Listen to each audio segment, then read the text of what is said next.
Tiger 2. 2. Introduction to Mr. John Selig, a reasonably average man who goes through life with both eyes open and both hands firmly on the wheel. Mr. John Selig, practical and steady, who is about to be blindsided by the Twilight Zone.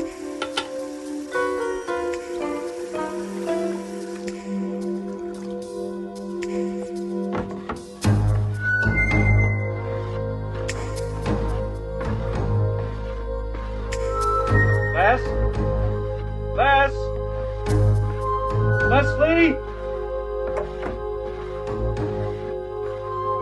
Leslie? That's all right, sir. Don't worry about a thing. Be fixed in a jiffy. No, but it Oh, fell. yes, sir. Shoddy workmanship. I'm terribly sorry about all this, sir. It's just the way things are these days, you know. Always rush, rush, rush. Nobody giving a fig for quality. Not like the old days. Hey, wait a minute. What do you think you're doing? Fixing your mirror. What's it look like? But there's a camera back there. Where? I don't see a camera. Well, of course not. That's because you just covered it up. Did I? Well, that's one job done then. Good day. Hey, come back here. Where the hell do you think you're going?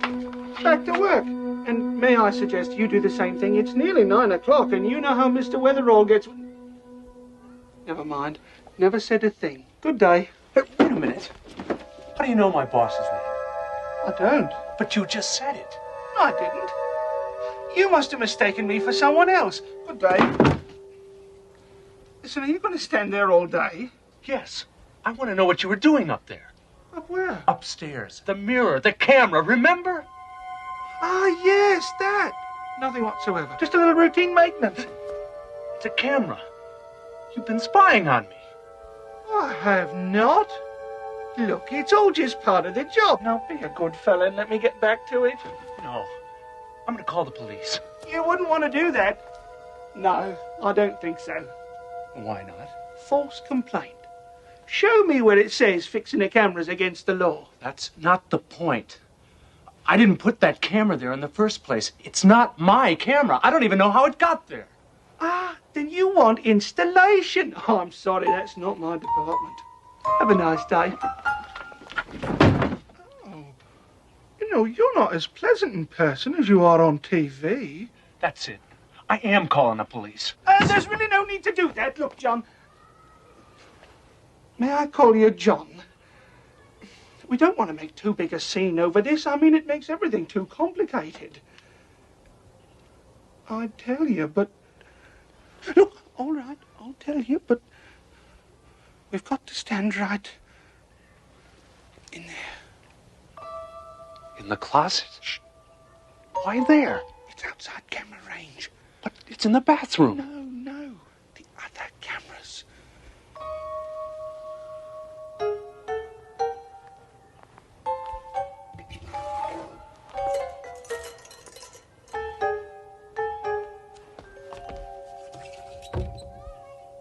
All right, talk. Look, I want you to know I'm risking my job just telling you this. You're not supposed to know, you see. I mean, it takes all the fun out of it, doesn't it? All the fun out of what? Look at my chest. Excuse me? Here. You see those letters? JSTV in big friendly letters? Yeah, so what about it? Stands for John Selig Television. Well, you're on television. I am? Yes. 24 hours a day. You've got quite a following. Did you know you've got people who tune in the middle of the night just to watch you sleep? Extraordinary. Who's watching? Oh, everybody. Well, everyone who subscribes, at least. Everyone, my neighbors, all the people I know. They were quite helpful, yes. Helped to set up cameras all over the place for maximum coverage. Your job, your car, the office, living room, den, bathroom. Well, that one was less than perfect, wasn't it? Bedroom, kitchen, rec room. Bedroom? Well, it is a cable service. Adults only, that sort of thing. Well, now you know. So, if you'll excuse me. I don't believe you. How could something like this happen without someone telling me? Shh. That's the whole point. If you knew you were on TV, you'd act differently. It'd take all the fun out of it, like I said. That's why everyone on the service signs a contract specifying they won't spill the beans. Besides, gives all the folks you know a chance to be on TV. Archie, call 9. Have to go. Now be a good fella and don't tell anyone I told you. All right?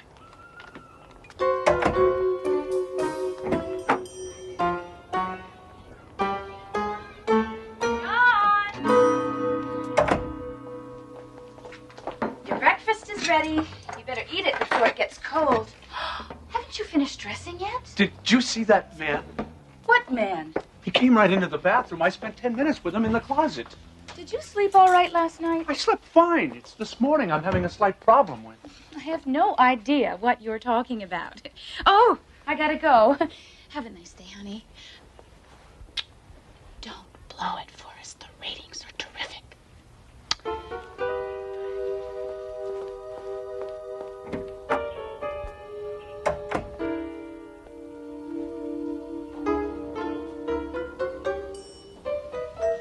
Let's see.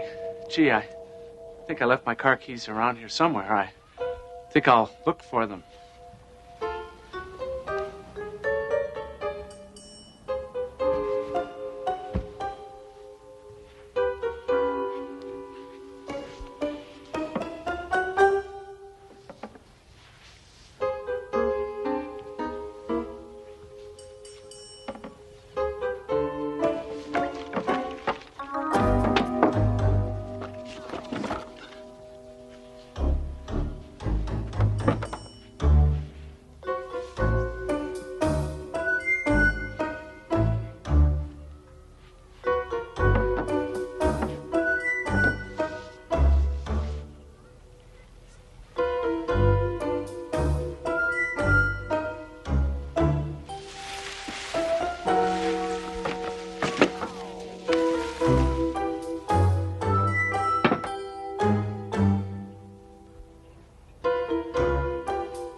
Yes? This is to inform you that destruction of company property is to be avoided at all costs. Please inform maintenance and do not touch the equipment again. Thank you. Try and stop me.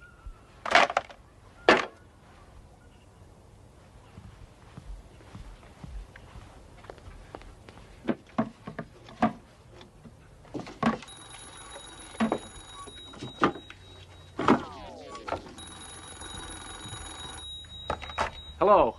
You were warned.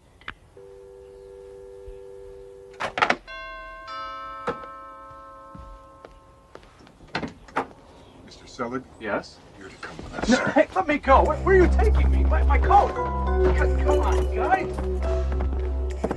I know who you are, but you can't do this to me. You should have told us sooner.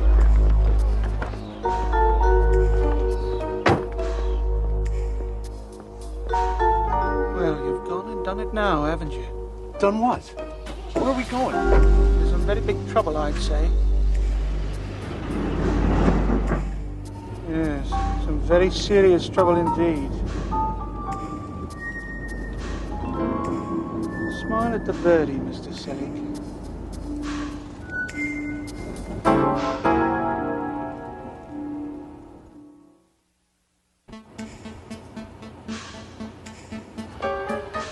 Who are they? Fans. Whose? Yours. Now that the secret's out, they can all come out of the woodwork. All those hormones repressed for 5 years. Disgusting, isn't it? Well, they rip the clothes right off you in a second, just like that. Do you really think so?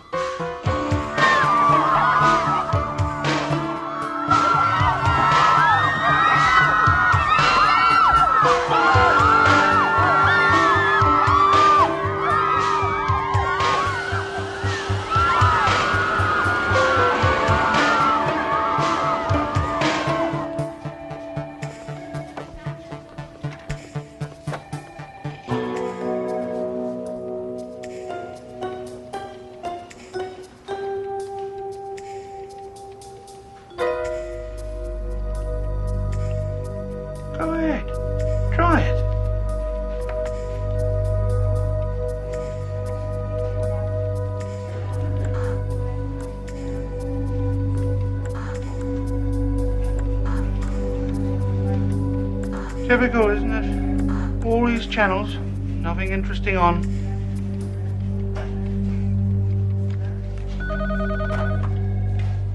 Yes, I'll bring it.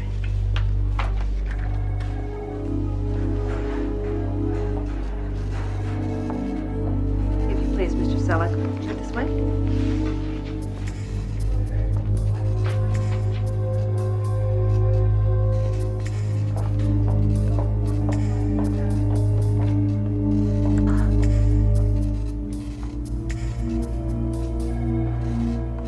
Ah, Mr. Selleck.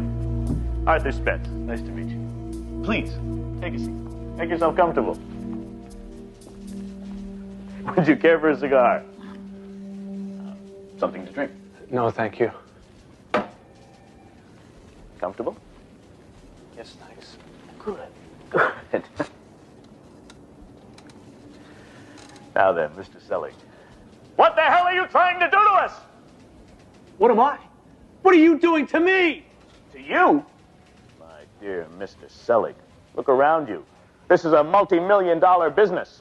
When you first went on the air 5 years ago, we couldn't get $100 for a 30-second commercial. Now we're right up there. $100,000 for a 30-second spot. All of this was accomplished through long, hard hours of careful work. Now when we're just about to break even, now when we're just beginning to clear our deficits, you want to pull this? So you're the one who decided to do all this? Me? Oh, wasn't me. Then who? Who decided you should pay taxes? Who decided you should get up at 8 to go to work instead of 10? Who decides what money you use, what fashions you wear? I don't know. Same guy. But you can't just put my life on television. I have rights. Oh, yeah? This is the Constitution of the United States and the Bill of Rights. Go ahead. You show me where it says in there that I can't put you on TV. That's a technicality. Ah, Mr. Selleck.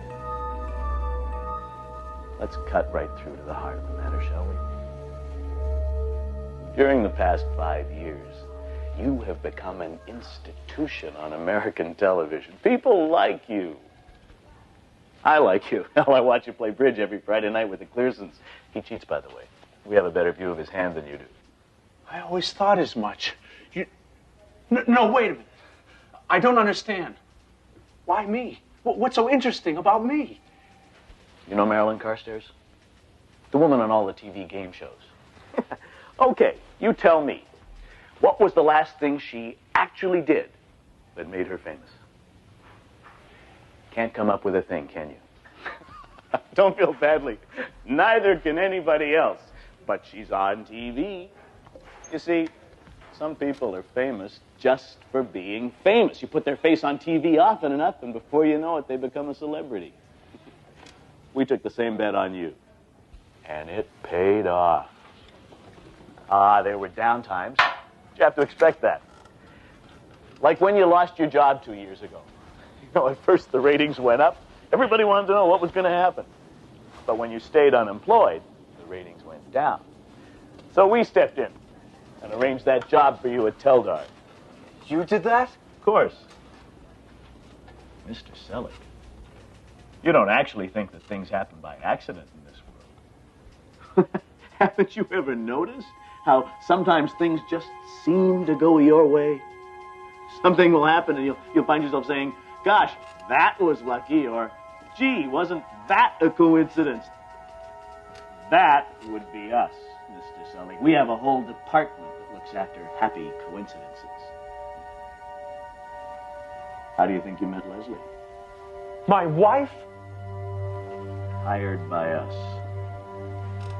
Though I suppose we'll have to find her a new spot now. If you persist in making a federal case out of this. There you have it, Mr. Selleck. Thousands of jobs. People's livelihood, millions of dollars of income. It's all riding on you. Can't you just forget it? Go back to living your life just the way you did before.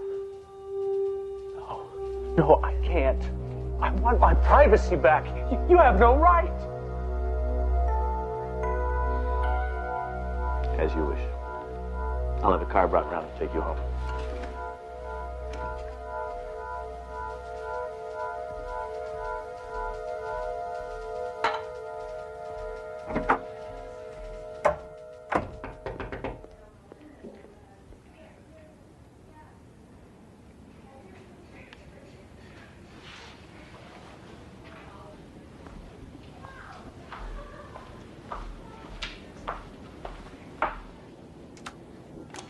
Can I help you? It's you, isn't it? Oh, Mr. Selig, I'm your biggest fan. I watch you all the time, and I think you're just wonderful. Thank you. Oh, can I have your autograph? Oh, no, Oh, please. Well, I guess it couldn't hurt. It's all over with now anyway. I want to have your baby. I beg your pardon? Oh, then a lock of your hair. No, Oh, a jacket. No, I think maybe you better go. Oh, please, Mr. Selig, I've come all this way. Please.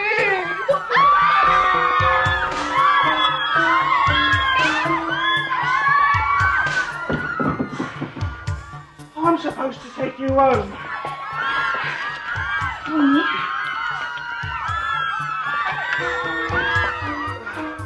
We'll have to go out the back way. And I want you to know I got sacked because of all this. 2 weeks' notice and out. Just as cold as you please. I'm sorry. I didn't mean to cause you any trouble. I wish there was something I could do. You just did. Come on.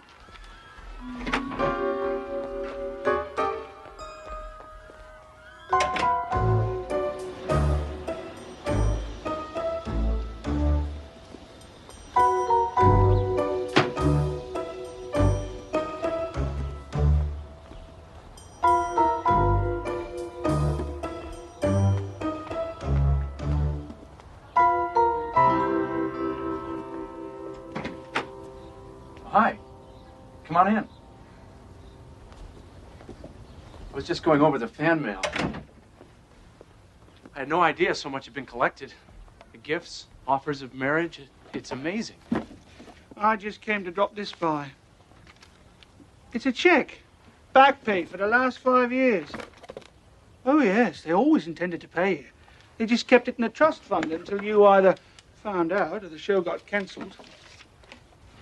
But it's a lot of money. Hmm?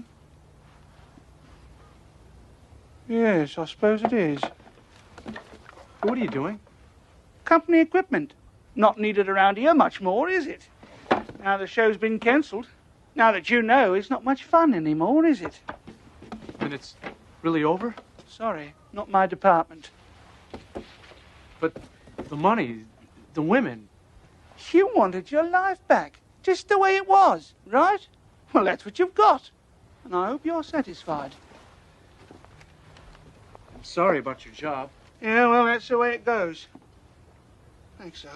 Guess that makes 2 of us. It's funny, I was just getting used to it. Yeah, well, not much can be done about it now, I suppose. No, I suppose not. Here.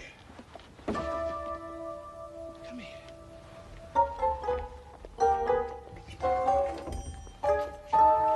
Look, I was thinking, if you were the guy in charge and I were you, what would you do?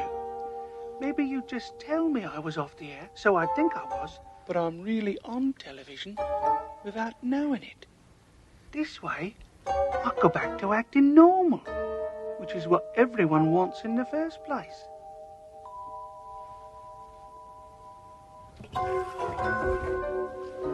Well then, John, good luck. Break a leg, as they say.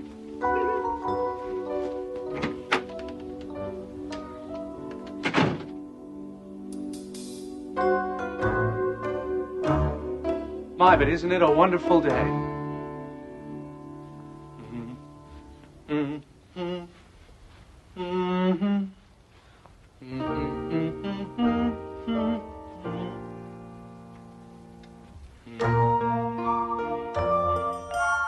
The next time you think people are talking about you behind your back, or a happy coincidence seems just a little too good to be true, check behind the bathroom mirror, or see if there are any channels missing from your TV. It just might be that John Selig's ratings have dropped and you've become a star. in the phosphor dot world of the Twilight Zone.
As certain as death and taxes, we are told the meek will definitely inherit the earth.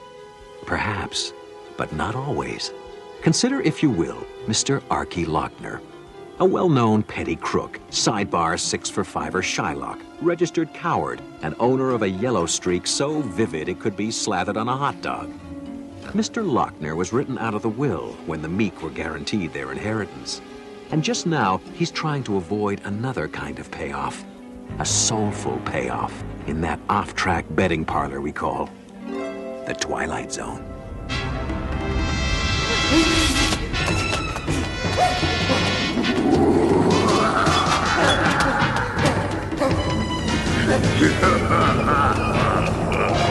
Cease your flight, you four-flushing fistfire!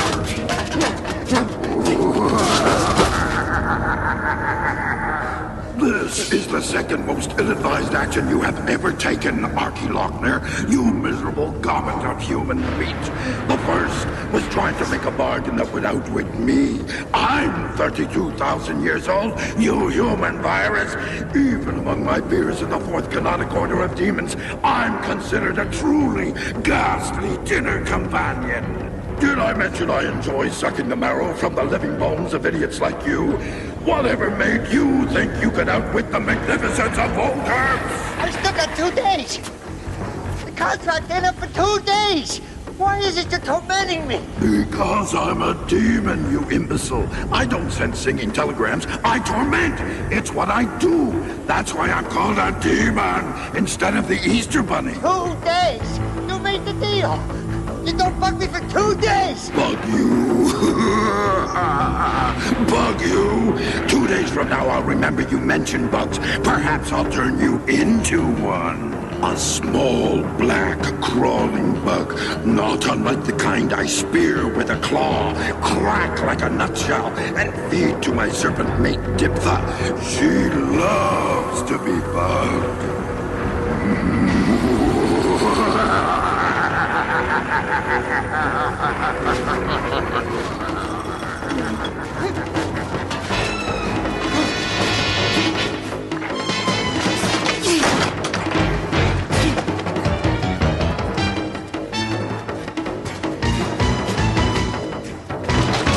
You gotta help me. You gotta save me. My life is in your hands. It's gonna turn me into a bug, a thing that crawls, and then it's gonna eat me. No.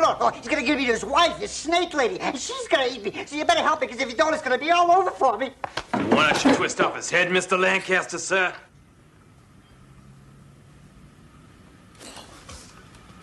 I perceive that you must be seriously deranged to burst in here unannounced, Archie, with half my boys looking for you. That is, unless you have secreted somewhere on your scrofulous body the $165,000, including today's interest at 750%, that you have owed me for 3 months, 3 weeks, and 4 days. You gotta protect me, Mr. Lancaster. I can do that, sir. I can twist off his head for you, Mr. Lancaster, sir. Sit, Bork. Nino, Before we have Gus and Bork reduce him to his component parts for shipment, would you be interested in hearing his tale of woe? Calmly now, Archie. Tell us what seems to have unhinged you. The 165 G's I got loaned from you, I needed it because I had to make this kind of deal with this demon. This thing with big teeth, he calls himself Volkerps.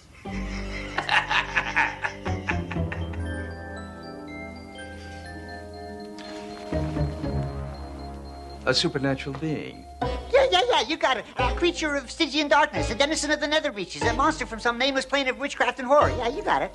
Bork, twist his head off. I ain't making it up, Mr. Lancaster. Honest, I ain't making this up. That thing's after me. He's right out there in the alley. Go on. Well, we made this kind of deal, me and this Volkerps. See, he gives me all the winners at Pimlico, Aqueduct, Santa Anita, Hawthorne, Liberty Bell, and Maywood, all in the same day, see? In exchange for? First refusal option on 51% of my immortal soul. Things must be worse in hell than we know. Your soul's gotta be pretty grungy and soiled, kid. They said good help was hard to come by. He mentioned doing windows and floors. What do I know? Then you'd be able to pay me back in full, including the crippling interest rate. And you'd finally manage to extricate yourself from the nasty, brutish life that distinguishes you. Well, that's how I suppose it will be. Yeah, sure. And pigs will fly, eh? I mean, he gave me all the winners, all right. 20, 30, 42 of them. And I bet them all, and they won. Each and every one of them. Except a few of them, they had strokes, and they died as they crossed the finish line. And a bunch of them got disqualified because it was full of dope. And 11 of them got scratched for bumping in the stretch. And on and on and on like that. Oh, sure. They all came in first, all right. And I lost every cent I got for you, Mr. Lancaster. And that's why I've been ducking your collectors. And that's why this Mr. Volkerps is going to come and take me away and eat me if you don't protect me.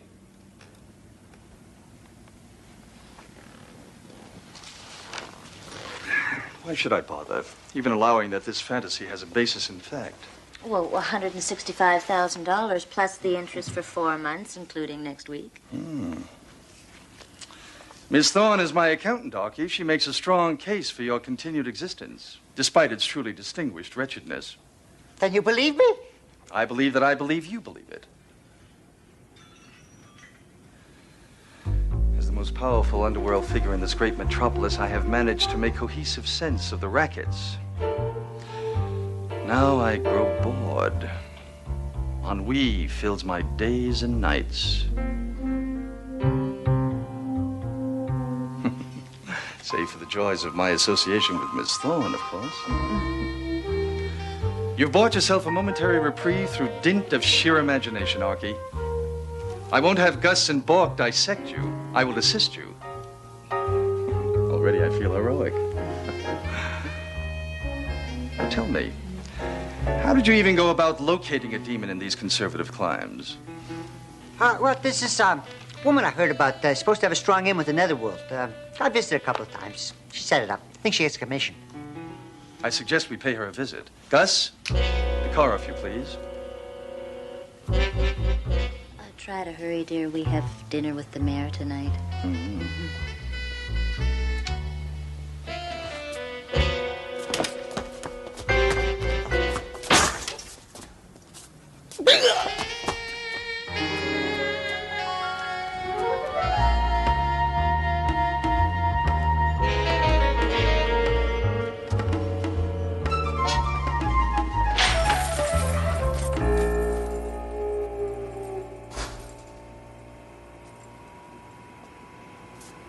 You are the impressive Cassandra Fishbein, trafficker in the black arts? I'm a beautician, beauty technician, and cosmetologist. I got a license. Miss Fishbein, my name is Nino Lancaster. I'm a business associate of Mr. Lochner here. He advises me you served as a go-between, amanuensis, amicus curiae, for him and a, personage named Volkerps. I'm calling a cop. Probably not. Very likely in my employ in any case. I ask your assistance voluntarily. Or perhaps I could ask my employee, Mr. Chaucer, to persuade you. Hey, who's the hell are you? Look.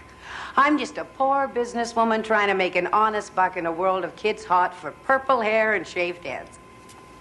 Ah, yes. Business.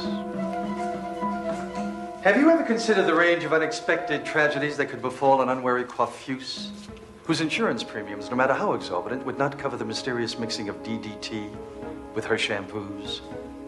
Or the inconvenience resulting from perhaps, all of a sudden, the truckers who schlep said wares from the distributors decide they've lost the bills of lading, and said goods wind up in Beirut? Or the constituted authorities suddenly get it into their heads to toss the businesswoman's apartment for illegal and noxious substances, which would, I'm sure, result in said authorities discovering nickel bags of such vegetation and powders stuck down in the pillows of a sofa? Pardon my complex syntax, but I imagine you get my drift. Well, yeah, I set it up for this guy, but I'm just sort of a clearinghouse for a select few demons and soul traders of a very high quality. There's this quota of souls they have to make each year just to stay in good with the boss, and I'm sort of a canvasser, a scout, to steer likely prospects. Excellent. Here, you will set up a meeting with Mr. Volkerps for us. When? Now. You're out of your mind. This Volkerps has a very ugly personality. He'd think I'd turn him. Are you trying to get me snuffed? Have you ever considered how cold and uncomfortable it is being hung upside down on a meat hook in a freezer?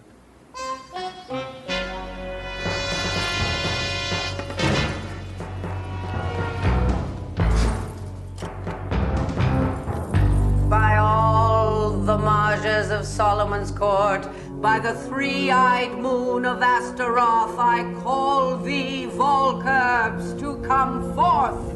Cassandra, I smell betrayal. No, honestly, they made me call you.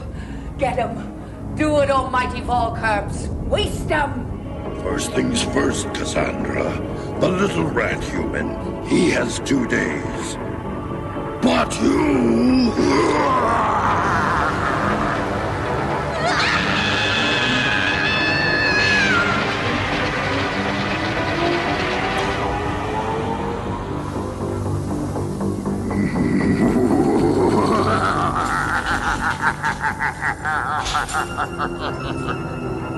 Next.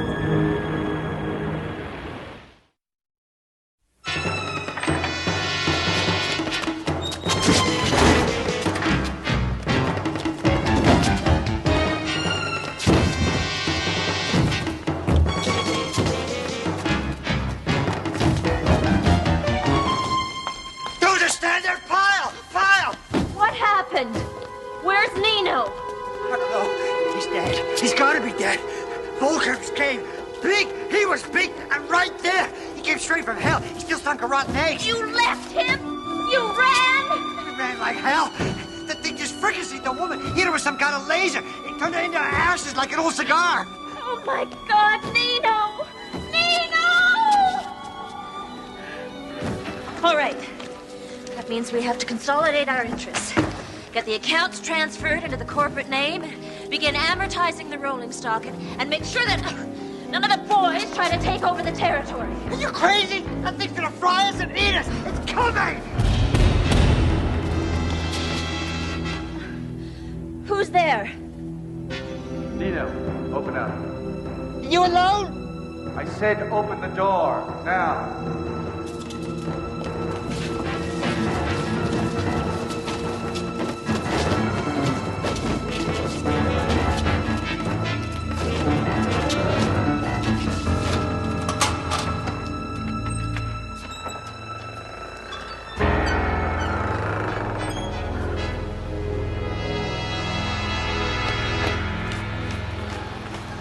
Nino, honey, what happened?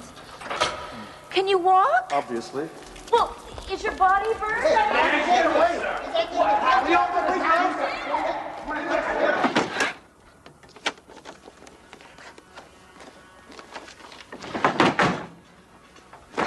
It's going to be a little more difficult than I thought. I'm doomed. If you can't take him, what chance have I got? I didn't say it was impossible. I said it was going to be a little more difficult than at first I thought. How'd you get away? I dazzled him with fancy footwork. Okay, let's get to it. Gus, Bark, go see Nuncio at the docks. Have him talk to our people at the ship fitting operation. Get me 100 gallons of lead paint. What color, boss? Doesn't matter. Well, it comes in battleship gray, you know, which is like your standard color. Maybe we can get him to mix up a special batch in some nice pastel. Quiet! I don't care what color. Get gray, get anything, but get me 100 gallons with the highest lead content they can find. Then spray the inside of this office. Ceiling, floor, walls, windows, every inch of it, every corner. Then do it all over again. And when you're done, do it 10 times more. While they're getting the paint, you keep an eye on Archie. I've got a long trip ahead of me. Hey, wait a minute. You can't just go and leave me here. Where you going? Where's he going? Some things you don't want to know.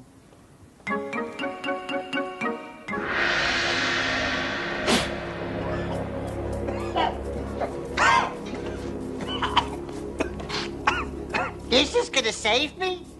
I am not at the pinnacle of my profession for nothing, Archie.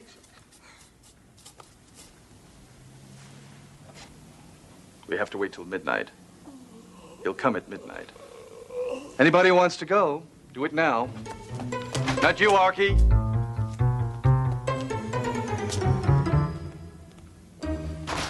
Here's looking at you, kid.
I'll give you one chance. What?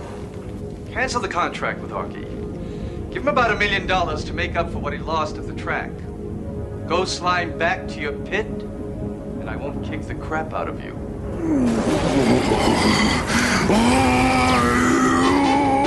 Hazel, the door. Archie, the patch.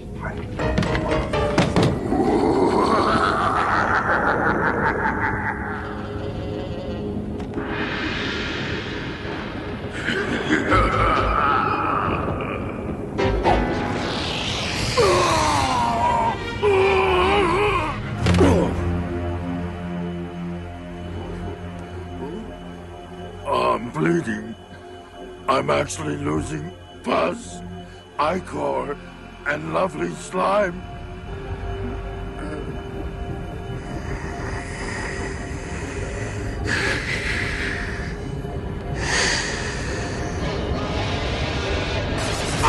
You lousy twerp. Enough is enough.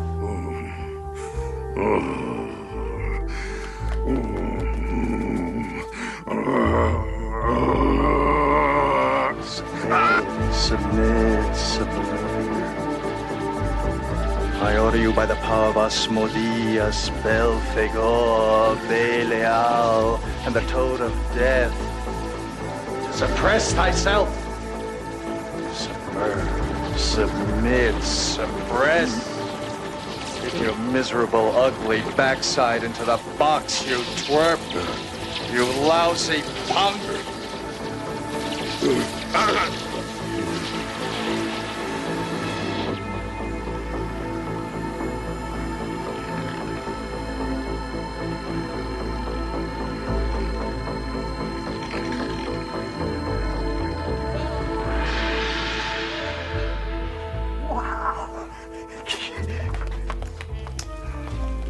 I've had some small experience in these matters. Is that how you got away from him in the beauty shop? Mm-hmm. He got me a little, but he couldn't get me very much. Huh. Oh, that you. I'll rend you. I'll savage you. I'll shred you. I'll suck your bones dry as death. Listen, punk. You think you're the first slug from hell, all puffed up with hot air, who ever tried to muscle in on my operation? If you're wondering how I beat you, look around in there. You're small potatoes. Papa?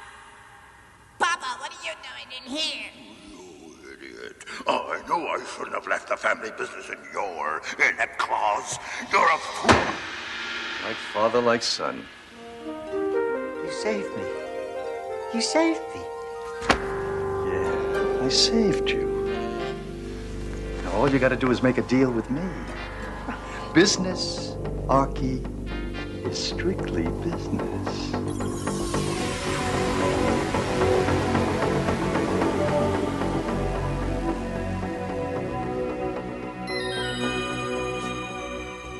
Oh, Archie. Poor Mr. Lochner. In that magical, mystical bookie parlor we call the Twilight Zone, there's an old, very old saying. Making a deal with a demon is seriously crazy. But making a deal with the master of demons, well, that's crazy as a soup sandwich.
Good morning. You ready to take your test?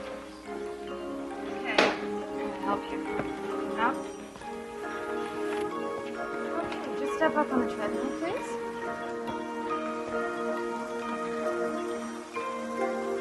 First foot. Good. Now, we're going to start out very slowly. Ready? And start. Good. That's not so hard, is it? That's very good. How about a little faster? Good work.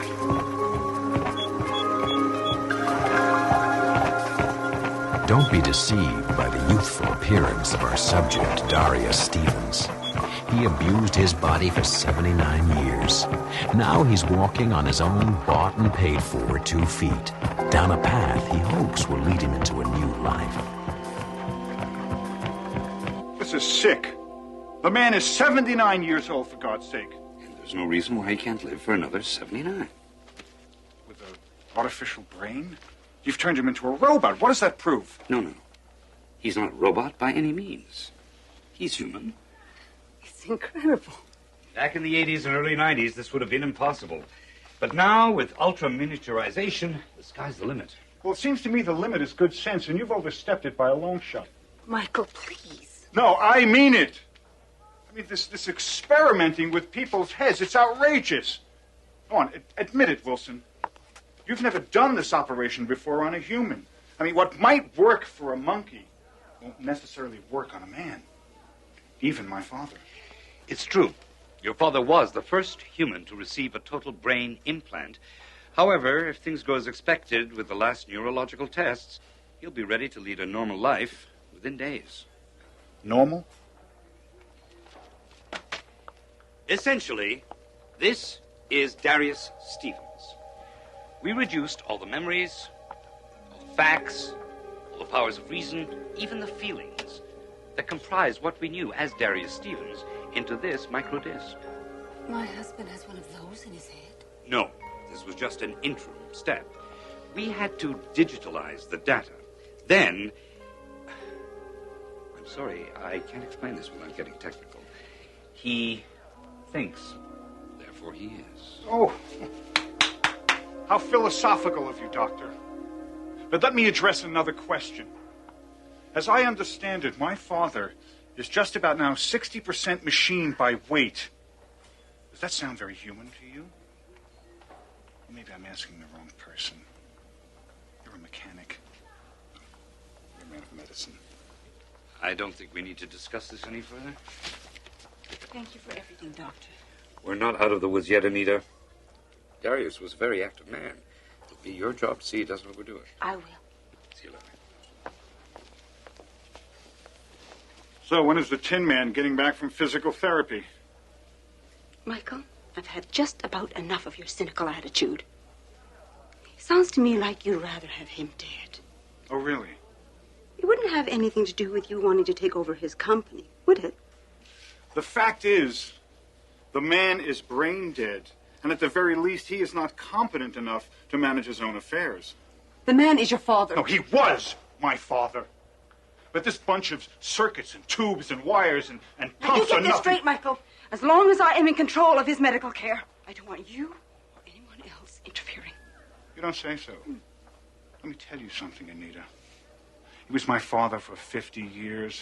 He was your husband for 6. You tell me whether I can interfere or not. The man is dead. I accept it. Why can't you? I look pretty good for a dead man, wouldn't you say? Michael. You look wonderful, darling. Thank you. I feel terrific. What are you staring at? You look like you've seen a ghost. Oh, Michael has his opinions as to whether or not you're actually here. Maybe you're expecting the Frankenstein monster. Hey, Wilson is a Harvard man, but he's not that bad. Hey, come on now. Don't ever forget I'm still your father, right? You're my son. Well, I've got to be going. Stevens Incorporated can't run itself. Don't worry, Michael. I'll be back tomorrow.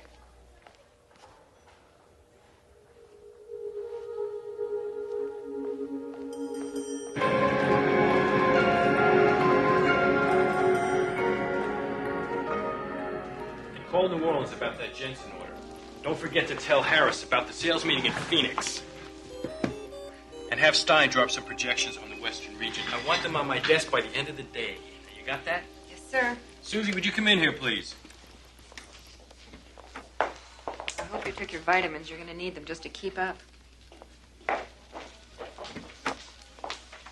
Okay, Susie, there's a couple of things I want you to do for me today. Knock, knock. Anita, we'll talk after lunch, okay? Oh, I'm sorry. I didn't realize you were so busy. No problem. Just give me a second. Oh, now you've got to learn to slow down, darling. Dr. Wilson said you should ease into it. Yeah, Dr. Wilson. Well, this is business, and if you snooze, you lose. Great. Okay. Where would you like to have lunch? Well, Excuse me. I hope I'm interrupting. Michael. Larry, nice to see you. You know my wife, Anita? So what can I do for you gentlemen today? I'm here to enact the company's succession plan. What are you talking about? You can't do that unless I'm dead or sick. Now, do I look sick to you, son? Doesn't matter how you look. See, that computer looks fine, but it's neither alive or dead. It's a machine, like you. I'm taking over. Like hell you are. There's nothing wrong with me. I'm more alive than I ever was. Is that why you're here, Larry? Would you smell a little blood in the water? Insulting my attorney won't do you any good. He's here for a purpose. Do it. Are you Darius Stevens? that's kind of a ridiculous question, even from you, Larry.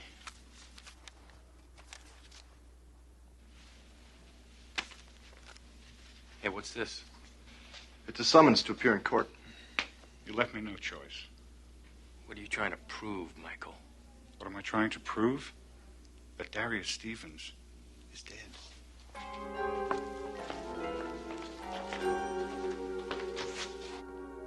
This is all new territory for the law, Darius. There must have been cases before this. Some precedent must have been set by now. The rights of patients who've been kept alive on machines have been established over and over and over, but there has never been a test case involving a human being who is more than 50% machine. Well, what does having a few artificial organs and joints have to do with it? I don't understand. Well, that's not exactly the point. Nobody begrudges you an artificial heart or liver or kidneys. What's at issue is your brain, and that's a very gray area. Pardon the pun. That is ridiculous. You wouldn't say that someone with an artificial leg wasn't human. But your leg doesn't do your thinking for you. As far as the law is concerned, when your brain is dead, you're dead. But I am not dead. And with this brain, I can do the work of 3 men. Being superhuman may in fact work against you. But I'm everything I ever was, only better. Everything I felt and thought with my biological brain, I still think and feel. And what makes me most human, what makes any of us human at all, is that drive to live. And I have it inside of me. Obviously. But what we're talking about is a power grab. And you are up against your son. And he has a lot of cards in his hands. Damn it! This is my company. I fought to make it what it is, and I'm going to keep it. Keep it. I'll do what I can. I've already got my staff working on it. Just relax. Just relax? My own son is contending that I'm dead. We know better, don't we?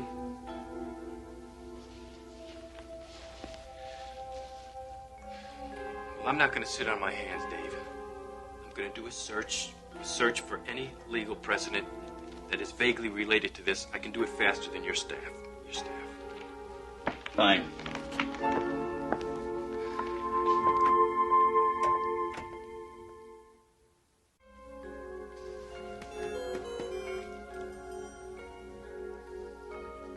Come on. I can do this 10 times as fast. I am processing the data within normal specifications. Well, increase your specifications. What did I do with that readout?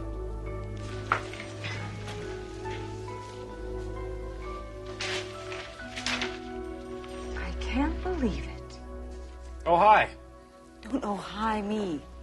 The doctor said you should take it easy. Well, in addition to my legal problems, I have a business to run and a wife to support. I wouldn't be much good to you if I was broke. Well, you won't be much good to me if you're dead either. Honey, I'm really up against it now. I know. I can't believe Michael would do this. Well, we have to believe it. The hearings start in a week. I'm going to need your help and understanding. I'll be pulling some long hours to get ready for this. Are you okay, darling? Yes, I'm all right. Why? It's the way you're talking. You're repeating words. I'm sorry. I didn't realize it. I'm probably just tired.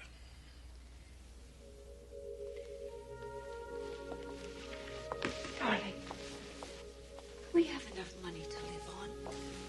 Why don't we just turn our backs and walk away? I can't do it. It's the principle of it.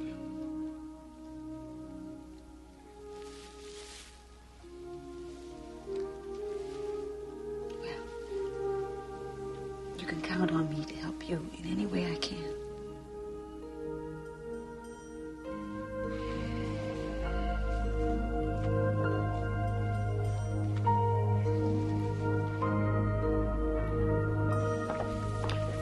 Oh, God, what a day. I want to fix myself a drink. How about you, Dave? Oh, thanks. I gotta go home. I've seen so little of my family in the last couple of weeks, my wife thinks I have a woman on the side. Darling, can I fix you anything? No. I was hoping we could go over the Supreme Court opinions. There's one in particular Give that me I a break. We're doing fine. Okay. Where do we go from here? Day after tomorrow, we'll present our concluding arguments, and it's out of our hands. But tonight, I'm going to go home and get some rest. I think you ought to, too. You sound exhausted. I know I am. Good night. Good night, Dave. You didn't even say goodbye to Dave. I'm going over these opinions. I'm a little bit preoccupied right now. Why don't you go home? Darius Stevens, don't you dare try to dismiss me like that. Look, I'll read these. And you read those. I'm glad you're not doing research for the other side.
Darling, wake up.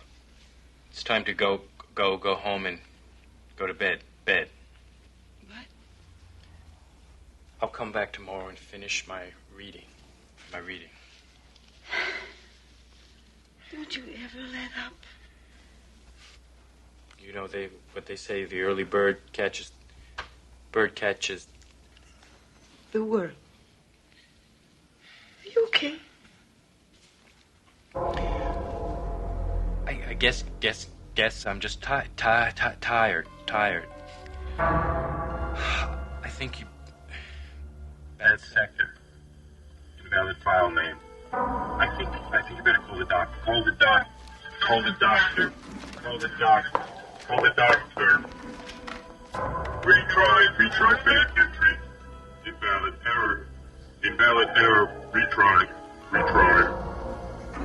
Bad sector.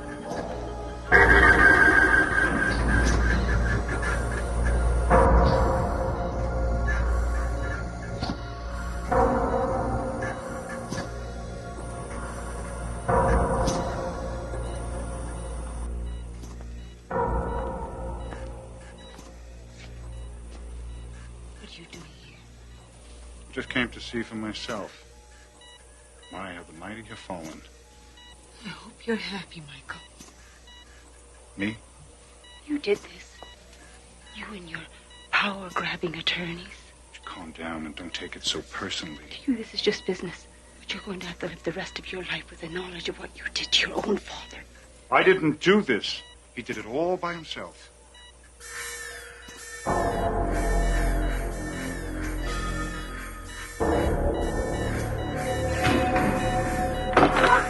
What's happening? What is it? What does it mean? What is happening? What's happening? Just inside.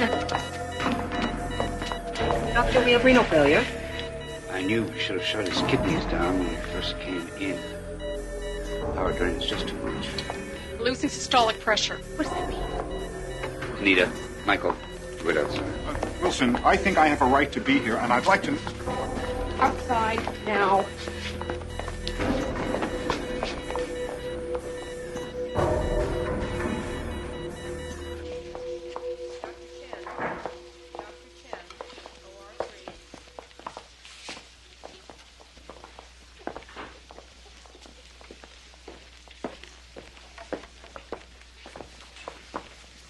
How is he, Doctor? Anita, I'm sorry. We lost him.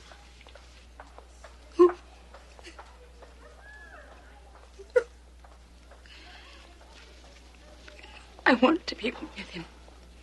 Of course. Go ahead.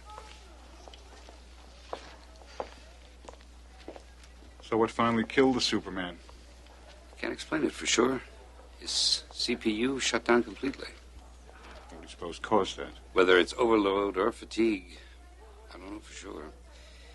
Maybe we'll know more after the post-mortem. Well, Doctor, I have just one more question. Yes, Michael. This time he really is dead. Thank you. I'll make the arrangements.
Anita, Darius.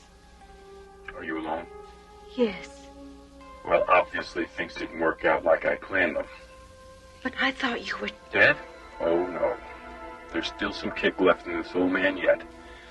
Damn Wilson and his prototype anyway. I knew a Harvard man couldn't pull it off. Darius, it really is you. You're darn right. But you're going to have to be my arms and legs now. We have a real fight ahead of us, Anita. Fight? Oh, you didn't think I was going to take this lying down, did you? But are you really alive? Well, that's what we're going to have to prove, isn't it? Now, first, I want you to fill me in on everything that's happened the last few days. Then I want you to go down to the Hall of Records and bring all that information to Dave so he can compare that data with the data recorded at the hospital. Then you'll have to bring Wilson into it because he signed my death certificate. Darius Stevens, the product of a new generation of medical miracles. They began with false teeth, expanded into prosthetic limbs, and reached near godhood in plastic surgery and mechanical hearts. As we continue to second guess and improve upon nature, we are reminded that there is more to being alive than mere flesh and blood. In the Twilight Zone. Helping the next man this happens to.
It's been said that all good things come to those who wait. This is Willie Gardner, a man whose lifetime of waiting is about to end.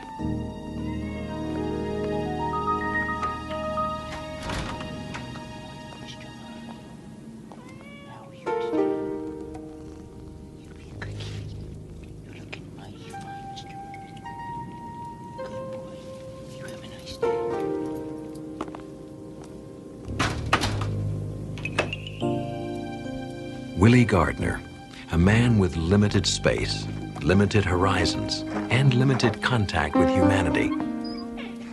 People float in and out of his life like flotsam and jetsam washing up on the beach. But the law of salvage is about to change all that. Today, Willie is going to find something very valuable on his particular beach, in the Twilight Zone.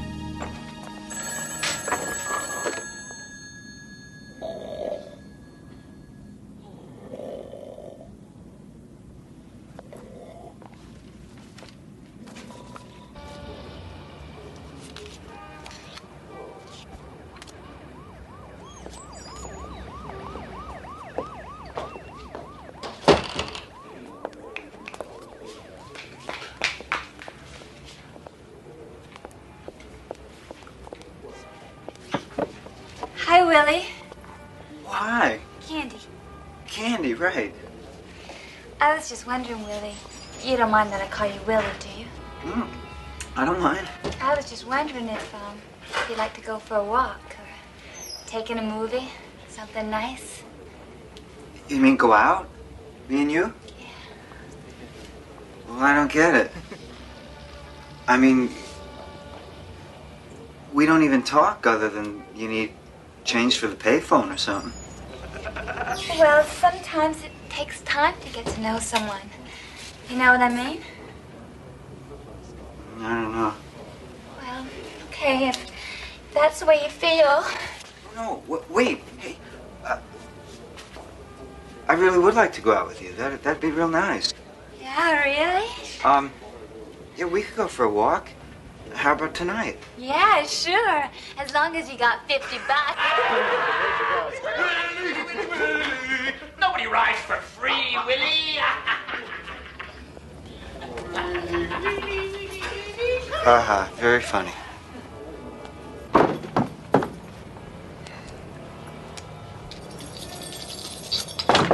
Checkout time, 12 o'clock.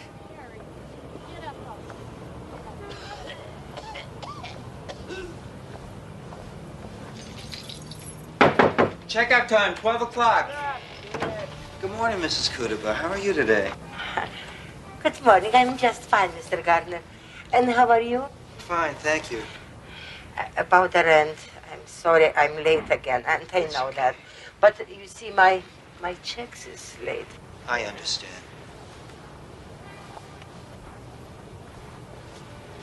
Mrs. Kudaba, does it ever bother you? I mean, being around all these one-nighters? Where can I move for my social security? I guess you're right. Mrs. Kudaba, yeah, don't worry about the rent. If the landlord asks for it again, I'll cover for you. Such a nice boy, Willie. You know what? You should find a nice girl, get married, have some kids. Unfortunately, I don't get to meet many nice girls around here, Mrs. Kudaba. Well, that's a shame. That's all I can say. That's all right. It's no problem. Bye.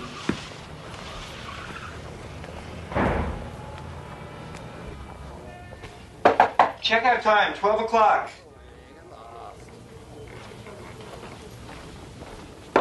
Checkout time.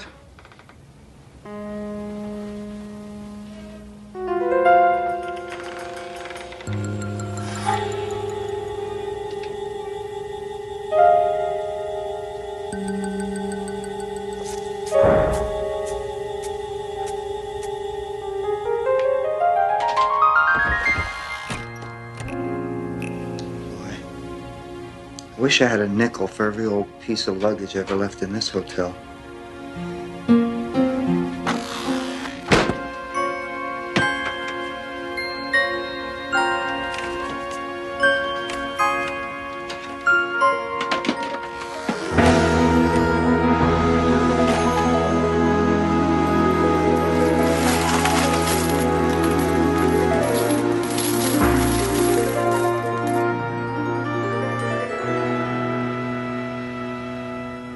One, 102, 103, 104, 105, 106, 107, 108, 109, 110. This is gonna take forever. Wait a minute.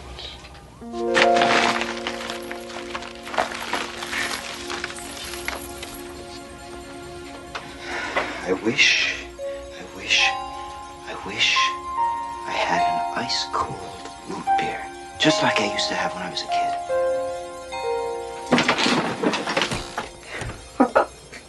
This is great. What do I need you guys for? I can have anything I want.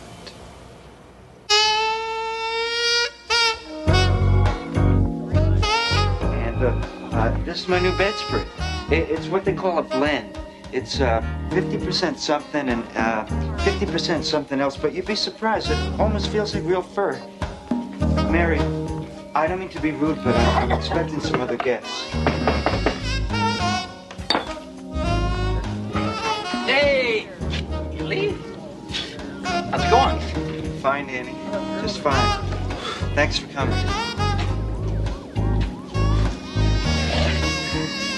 Hi, Candy. Hi, Willie. Thanks for inviting us.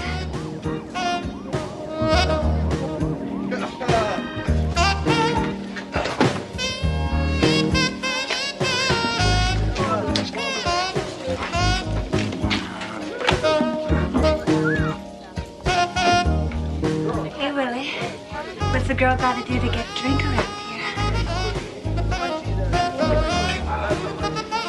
Doing? It's not for the TV. It's busted. No, it's not for the TV. It's for the stereo. It's not busted. Watch. Volume up. Volume down.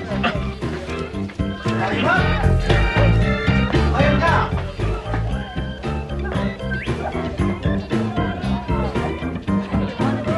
Hey, Willie, that's a real cool stereo, man. How come I never seen it before? Oh, well, maybe you just never noticed it before. You never had no party before. Well, that could be it. You're a funny guy, Willie. I never knew that about you. Well, there's a lot you don't know about me. Billy, you son of a gun. You really know your wine. Thank you very much. It's a real bouquet. Thanks. It's positively lousy with bouquet. Listen, if you like it that much, why don't you take a bottle when you're ready to leave? No kidding. Sure, take two if you like. Gee, thanks. Hey, that's really generous of you, Willie. That's nothing.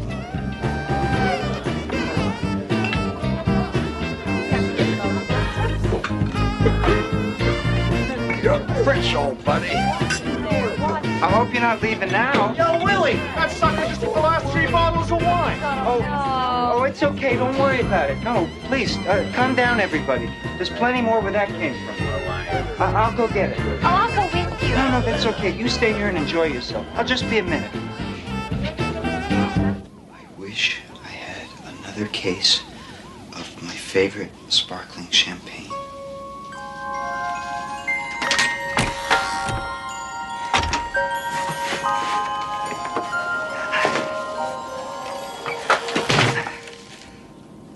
Thank you. Thank you very much.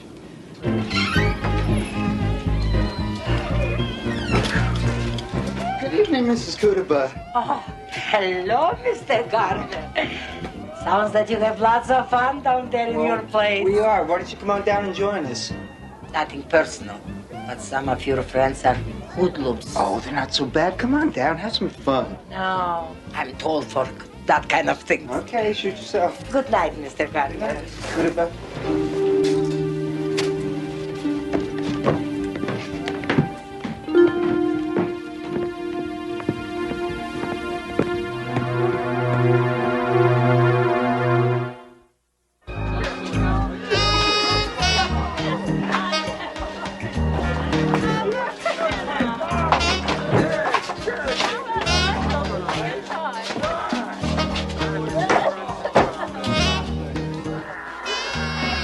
Kind of stuffy in here. Why don't we go someplace where we can talk? Okay.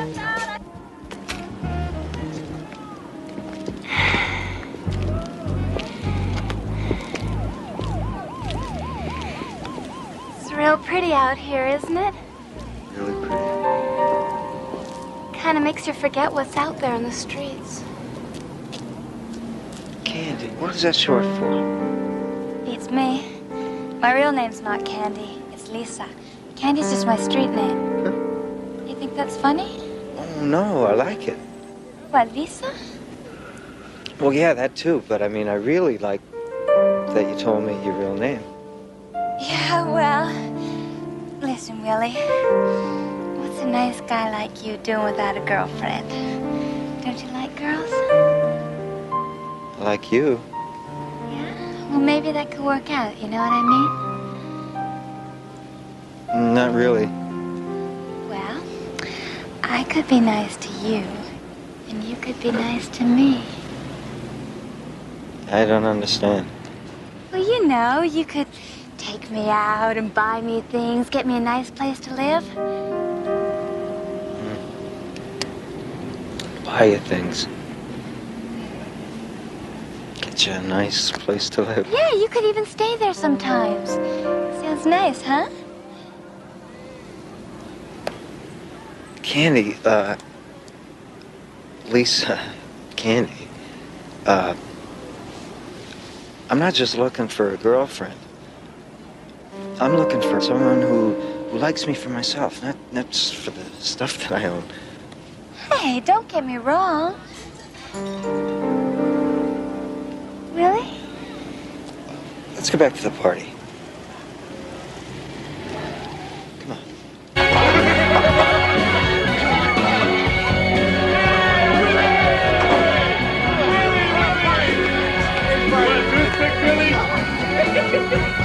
You throw a great party, Willie.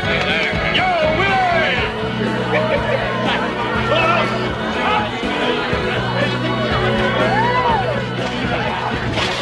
Let's go.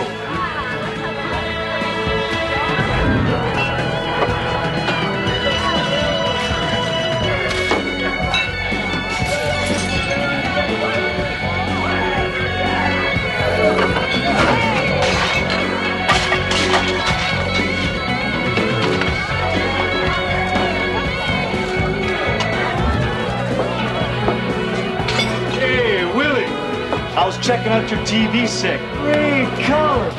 Now, I was wondering, there's this big game on tomorrow night, and could I borrow it? Just for the day, you understand. Keep it. Serious? Serious. Take it. You got it.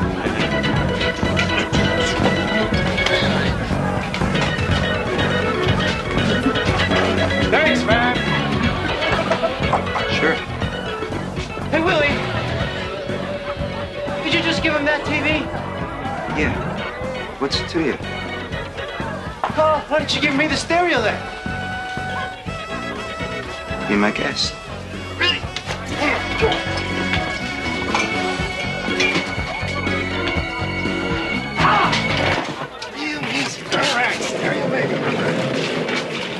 Thanks, Willie. Hey, Willie, how about this vase?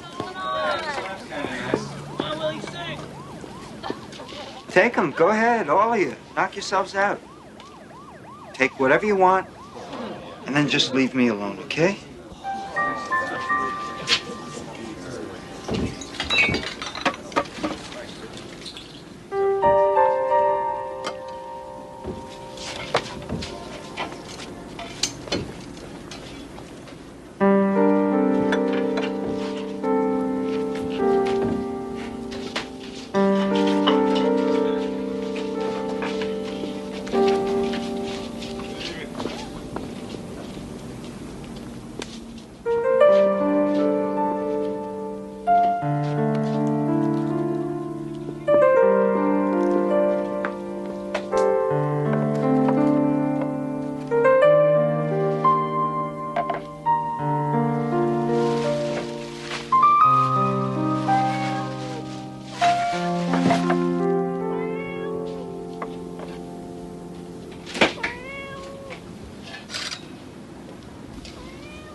You're still my friend, aren't you?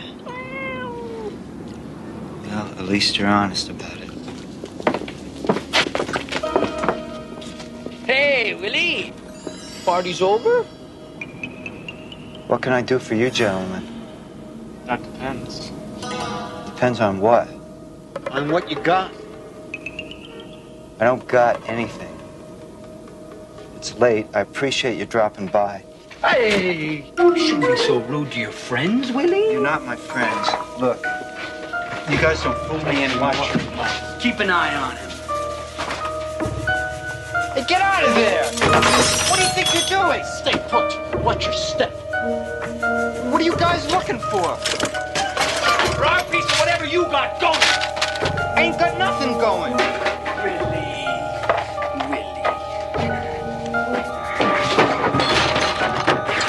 Now look, I don't know if you knocked over a bank or what, but we want our cut of the action. Nothing. I don't know what you guys are talking about. Oh? Wait, are you calling me a liar? Did Willie here just call me a liar? Sounded like it to me. Well, this insults me, Willie. I do not like when people call me a liar. Willie. Now look, I'm gonna make this real simple for you, Willie. You come across with whatever it is that you got, or I will cut your heart out and show it to you before you hit the ground. Okay, I get the idea. Smart boy, Willie. Now, what do you got for us? I got this for you. Get him!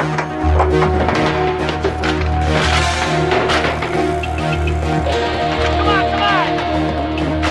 You went this way, come on! You are dead, you are corpse! Hey, you guys, what are you doing there? I'm calling the cops!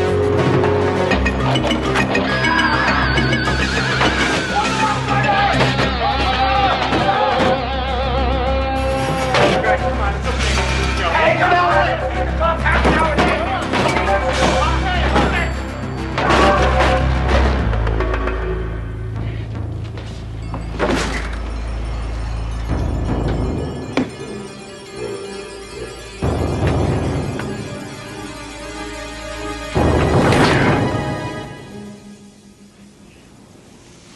Not here.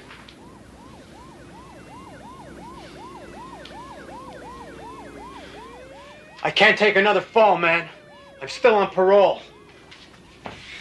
You're on your own, Danny. I'm out of here. Hey! Where'd the guy go? Can't just disappear.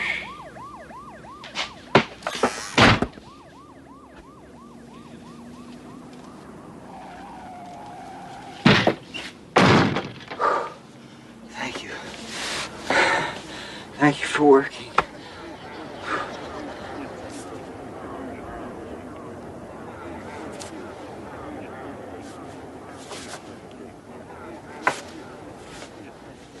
Hey! Hey! Hey, open up! Hey! Hey! Hey, open!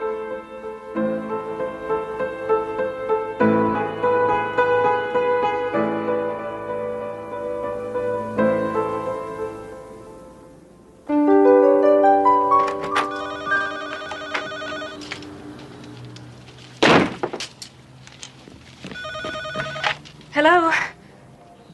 Oh, hi, Mom. How are you? Mom, I'll be okay. I'm not the first girl to get dumped for someone else. Can't we talk about this later? Besides, I think we've discussed this topic a few hundred times. You don't think I want to find a decent guy to spend my life with? I wish. I'll call you later, Mom. Bye.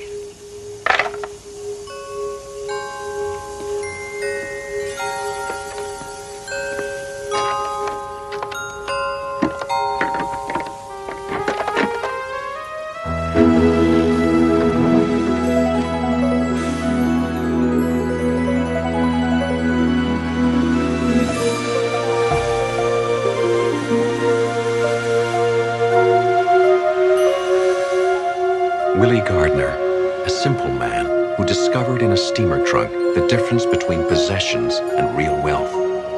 Once adrift in a sea of humanity, he's finally found a safe harbor in a port of call known as the Twilight Zone.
On the frontier, any frontier, there can be little margin for error.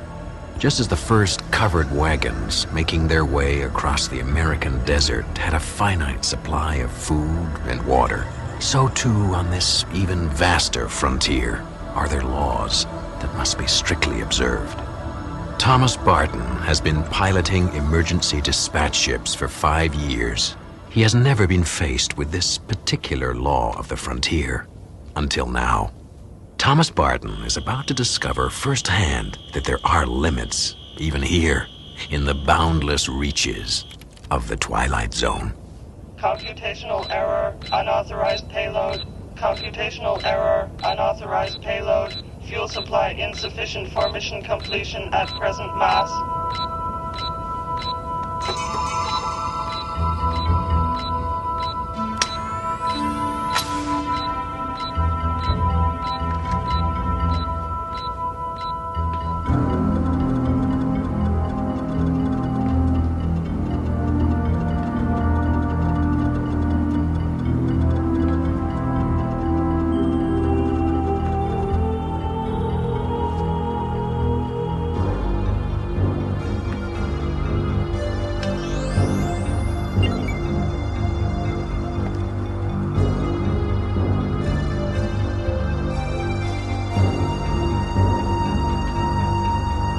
All right, come out of there.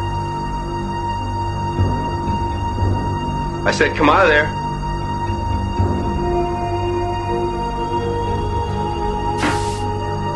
All right, hold it right there. Right there. All right, come out real slow. Come on. Come on. All right. I give up. Look, I know I shouldn't have done this. Who are you? I was going to Mimir for the Linguistics Academy there. And then I heard your EDS was going to Woden, so I... You see, my brother, Jerry, he works on Woden, on the government survey team there, and it's been 5 years since I've seen him. I haven't seen him since he left Earth. You see, it was just sort of the two of us growing up, and... Well, I knew it'd be like a year before I'd see him again. 5 years is a long time, you know. I've missed him. And I know I shouldn't have stowed away, but I didn't want to wait another year. I knew I'd be breaking some sort of regulation. Another look. I'm not a freeloader. I can pay for my own keep once we get to work. And I've got a Class B computer license, and my background is in linguistics, so that might be useful. This is nice. What's your name? Marilyn Lee Cross. My brother's Jerry Cross. Do you know? No, I don't. Are we going faster? Yeah, I shut off the engines that were decelerating us as we moved into Woden's star system. I'm trying to save a little fuel for a little while. Why? Stardust, this is EDS 34G11. Barton speaking, priority blue. I need to speak with Commander Delhart immediately. Are you gonna... Priority blue acknowledged, Barton. Patching you in. Are you gonna ask them to come back for me? Don't! Barton, what seems to be the problem?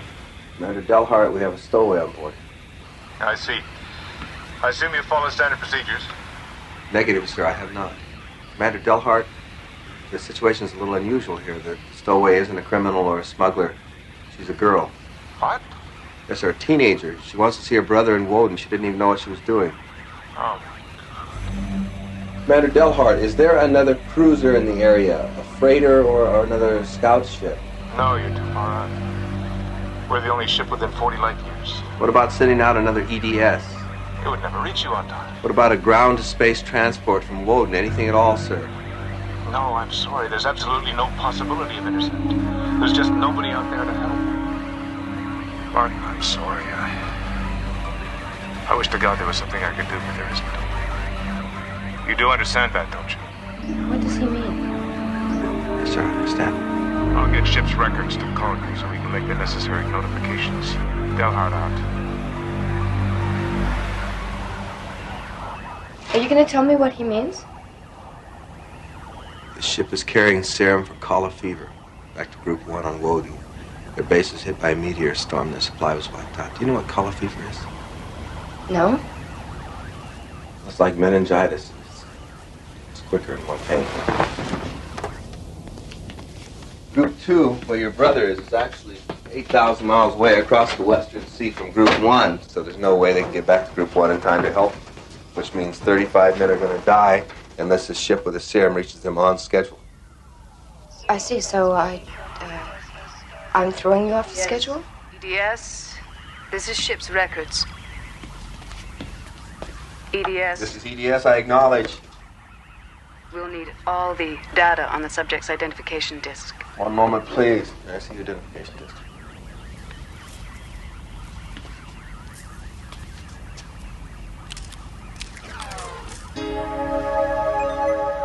ID number T837-Y41, name Marilyn Lee Cross, date of birth July 7th, 2040, place of birth Grand Rapids, Michigan, American Commonwealth, Earth.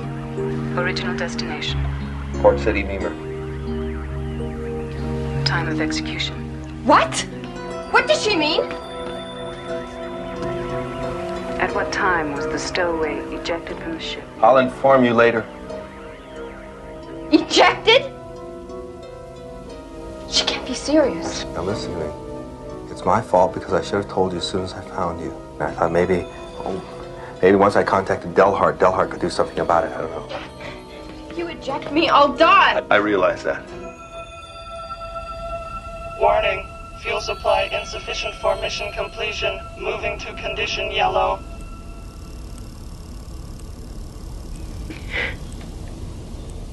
I didn't hurt anybody. I just wanted to see my brother. Nobody wants you to die, and nobody would ever let it be this way if there was anything humanly possible they could do to change it, but there's not.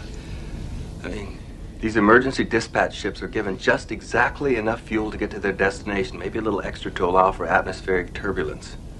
And my added weight will cause it to lose its fuel before we reach the ground. Yeah, it'll crash, and you and I'll die, and so will 35 people waiting for the serum. What about the Stardust? Can't it come to pick me up? No.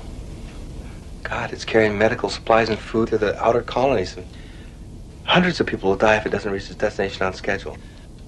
You talk like this happens every day, you know? Just like you're throwing some excess baggage overboard. You don't think I'm going to have to live with this for the rest of my life? I mean, every night when you come to me in my dreams, don't you think if there was anything I could do to help you, I would do it? Entering Woden gravitational vector phase 1. Engine ignition must occur at T-minus 85 minutes. Mass must be reduced.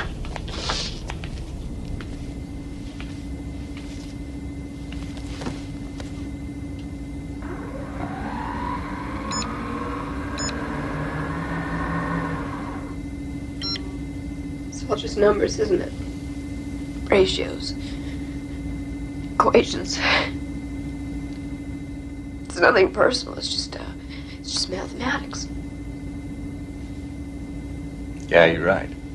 You're absolutely right. It is just mathematics. I mean, H amount of fuel won't power this ship safely to its destination with M plus X amount of mass. It's as simple as that. X. That's me, isn't it? The unwanted factor in a mathematical equation. I can go alone, or I can take 35 others with me. In case you're wondering, the EDS doesn't have any sophisticated landing computers. I mean, you can't pilot the ship by yourself. I know. Thanks for the thought, though.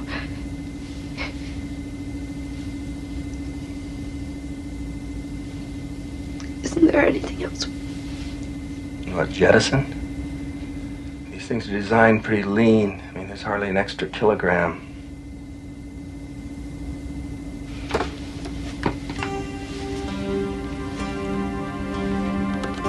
Wait a second. Just wait 1 second. Warning. Fuel supply insufficient for mission completion.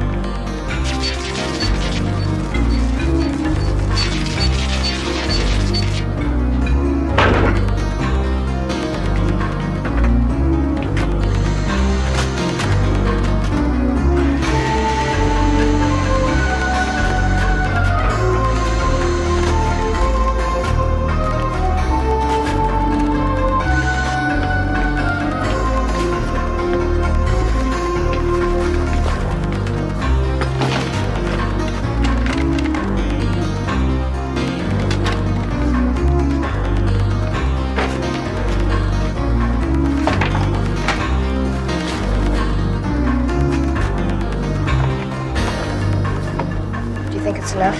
Well, we'll soon find out.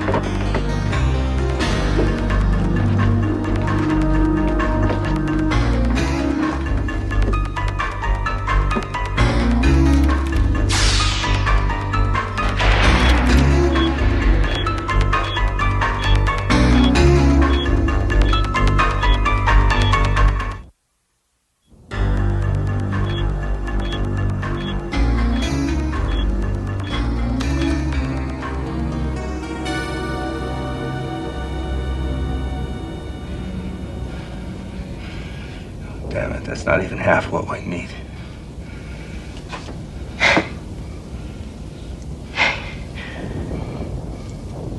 How long do I have before I have to leave? I have to reactivate the engines and start deceleration by 1900 hours. That's less than an hour. Oh, God, how did this happen so fast? It's different out here. I mean, it's not like Earth. The frontier's so vast that there's no margin for error out here. I mean, you make a mistake, there's nobody can help you. Entering Woden gravitational vector. Phase 2 engine ignition must occur at T-minus 75 minutes. You want to talk to him? Your brother? Do you want to talk to your brother? I think we're within range now. Yes. EDS 34G11 to Group 2 on Woden, please copy. Group 2, Woden. We copy EDS. Jerry Cross, please. It's urgent. Jerry? No, he went out on a reconnaissance mission. He won't be back for a while yet. Over. Please notify him as soon as possible, then signal us. It's urgent. EDS out.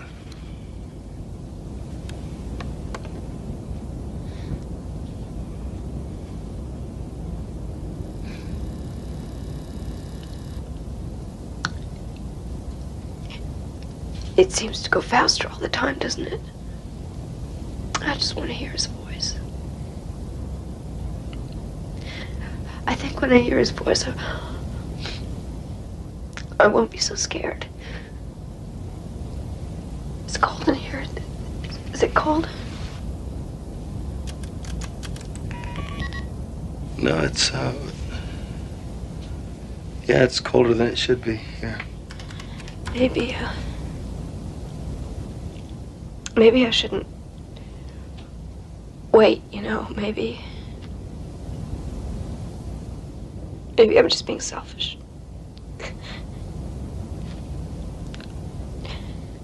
Maybe it would be better for Jerry if you told him afterward. No. No, that's not what he'd want. He'd want you to wait. Is it getting dark where he is?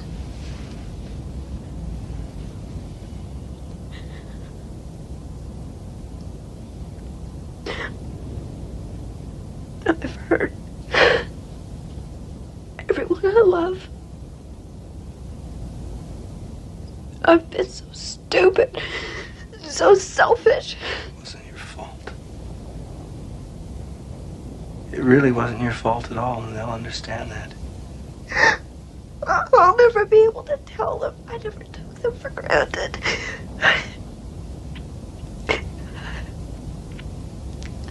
That I knew about all those little sacrifices they made. Also, I wouldn't have to do without. God.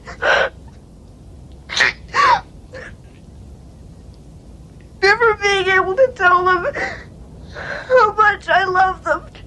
They know.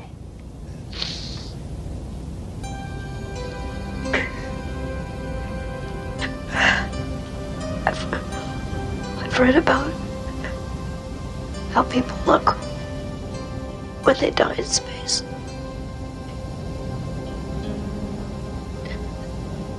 But I didn't do anything. I didn't do anything to die for. Please, I know you didn't. I know you didn't, and I know you're not to blame, and I'm sorry. Do you understand me? I am so sorry.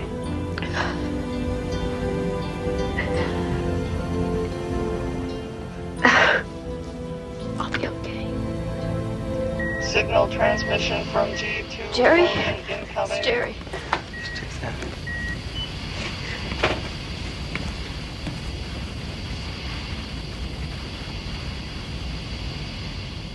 Cross here, what is it? EDS, come in. Gerald Cross here. Jerry? I wanted to see you. Marilyn? Is that you? What are you doing on EDS? I wanted to see you, Jerry, so I hid on the ship. You hid? The stowaway. I didn't know what it would mean. Oh, Marilyn, what have you done? I didn't mean to hurt you, Jerry. I just wanted to see I'm sorry, don't cry, sis. I didn't mean it to sound that way. It's just that it's unfair. It's because of me. Oh, don't feel like that, Jerry. Don't let me go knowing you feel like that. EDS, have you called Stardust? Is there anything? There's nothing he can do, Jerry. He tried everything. No one can help me now, I know that. I just wanted to say goodbye, Jerry. The planet's starting to swing. We're losing contact with the base now. Jerry, you're fading away, so I have to say goodbye now. But maybe we'll see each other again. I'll be nothing you can see, but I'll be there. Always think of me like that. Always. Always like that. Never any other way. Goodbye, Jerry. I love you. Marilyn, I love you.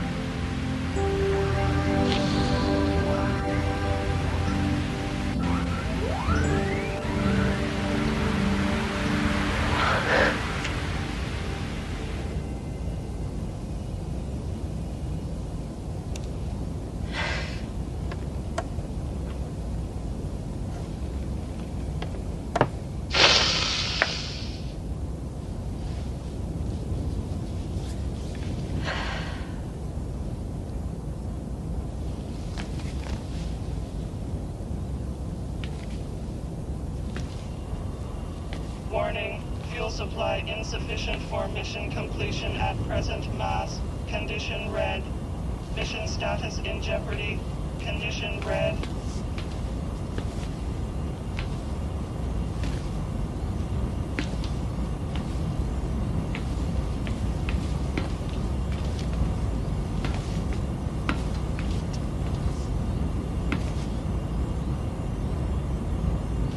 I'm ready.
In the darkness, Thomas Barton hurtles towards his destination with the realization that there is room for emotion on the wilder frontiers of the universe.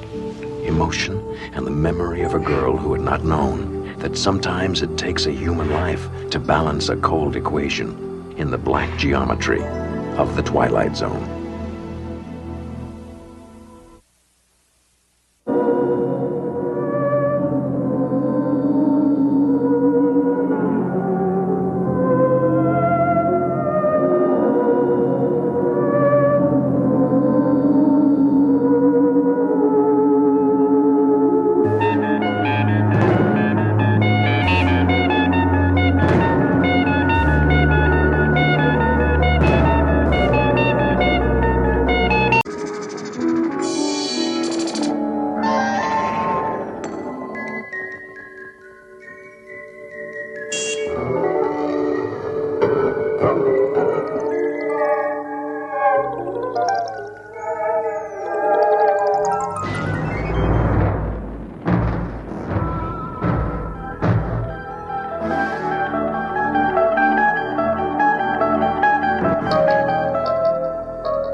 We direct your attention to the man with the sleek leather briefcase.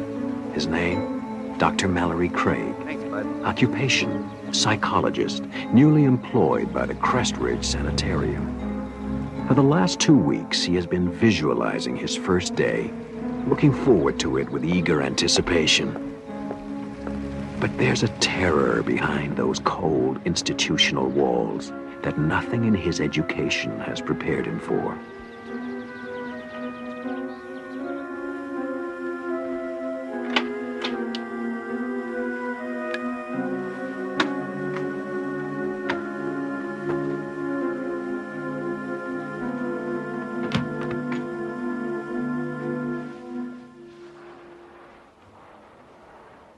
Dr. Craig?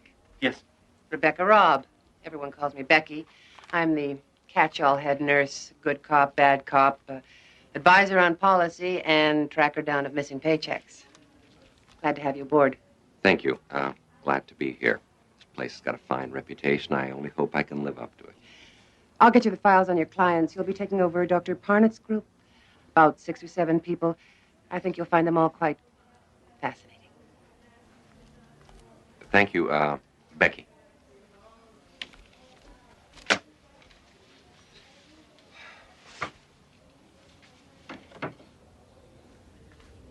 Becky, can I see you a second? Sure. What can you tell me about this patient? Name of Sharon Miles. It says here she committed herself. That's correct. Although Dr. Parnett thought there might also have been some family pressure to check in. It also says she refused to leave the house, was constantly rearranging furniture in strange ways, and refused to sleep anywhere but in a plain white room. Still does. Since she's been here, she's repainted her room, I guess about half a dozen times by now. Anytime there's a spot or a crack. Dr. Parnett said to let her do it. It might be good therapy for her. She dresses only in solid colors and refuses to leave her room except for meals and counseling sessions. And then only with difficulty. I've never heard of anything like this before. What's her attitude? Frightened. Doctor, in my 10 years as a nurse, I've never seen anyone so completely, utterly terrified. Of what? I don't know. Even Dr. Parnett couldn't find out that one. Good night, Doctor.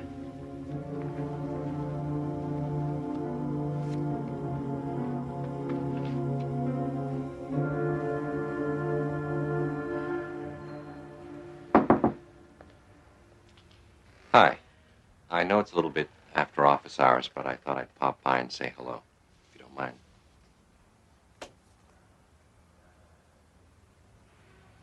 Yours? Nice work. I'm afraid arts and crafts are pretty much beyond me. Tried to make a bookcase once, ended up as a napkin holder. Nice room. Spartan, but very nice.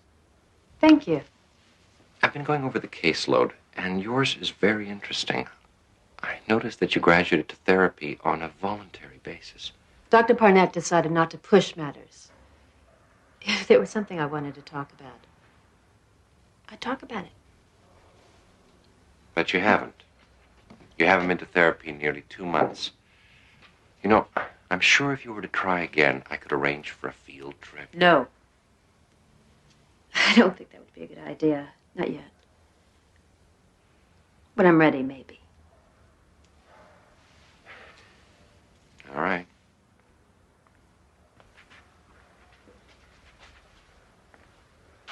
But if you should ever feel like talking, I think you know where to find me.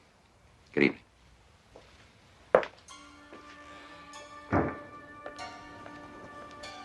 Ah, good. There you are. I've been looking all over for you. Before everyone went home for the night, I wanted to introduce you to the rest of the staff. Fine. That'll be all right. Get it away from me! Get it away from me! Get it away from me! I told her we don't have any other heavy blankets. It's getting colder and she's I don't freeze. care! Get it away! I don't want patterns! Look, just go and get 2 or 3 light ones. That should be all right, don't you think? As long as they're plain. One color, no patterns. No patterns. I promise. Come on.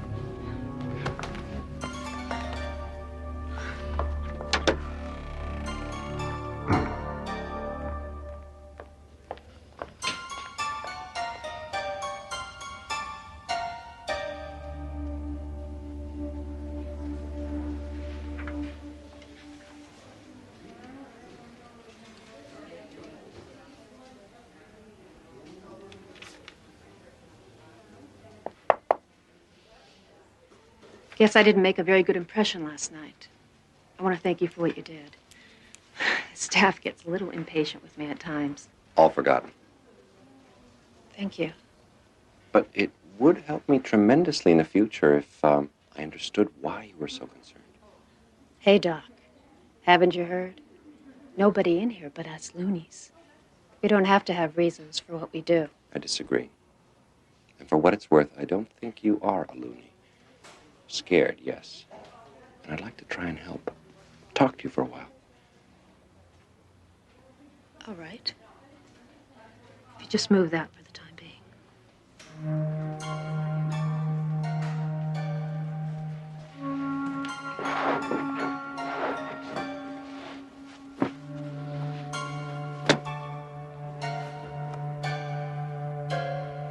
After I finished college, I met Jeff. And we got married about a year later. And we had a boy. Bobby. He's 7 years old now. And I don't hate my mother or my father, and I never wanted to sleep with my brother. And I wasn't frightened by a checkered sheet when I was a little girl. But you were frightened last night. I saw you. You were terrified by that blanket. No, not the blanket. The patterns. Why?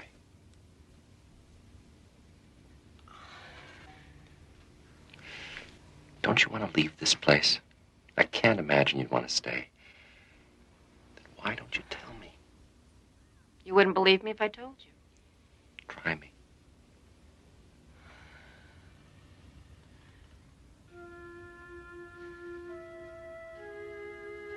You ever look closely at patterns, Doctor? I mean the kind of patterns you find in wallpaper. Cracks in the ceiling. Linoleum floors. I suppose so, yes. You ever see faces in those patterns? The way that the cracks and colors come together so that if you look at it, just so, you could swear you see a face. Of course. We had a linoleum floor when I was a kid. I used to spend hours looking at the patterns, trying to make faces out of them. You see, that's the way the brain works. It tries to find order in chaos. Given the chance, the mind plays a game of connect the dots with whatever it happens to be looking at the time. Yes, but did you ever wonder why you see faces?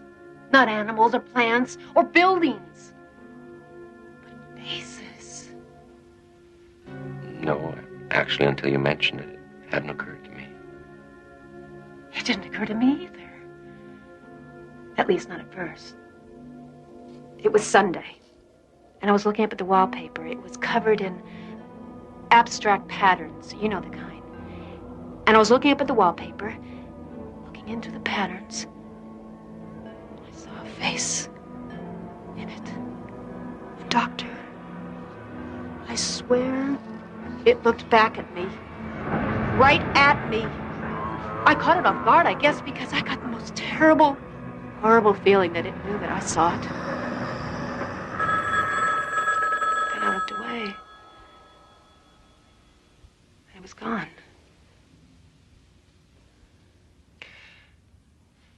Perhaps you only thought the face was looking at you. No. No!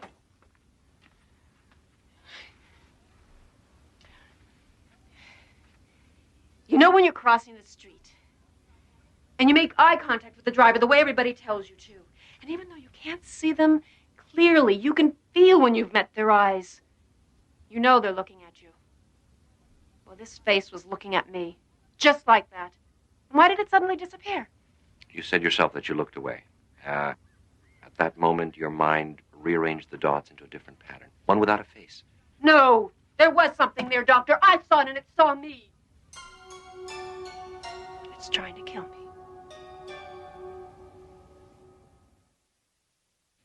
I saw a face in it.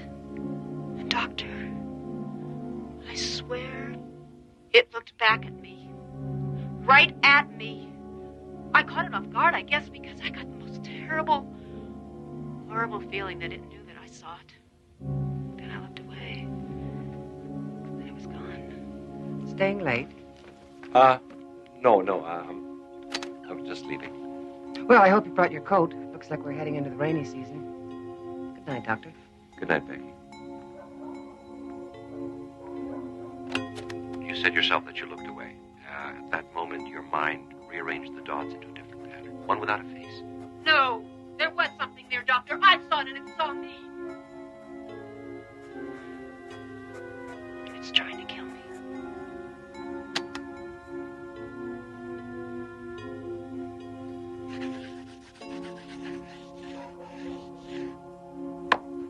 After I saw the first face, I started seeing more of them.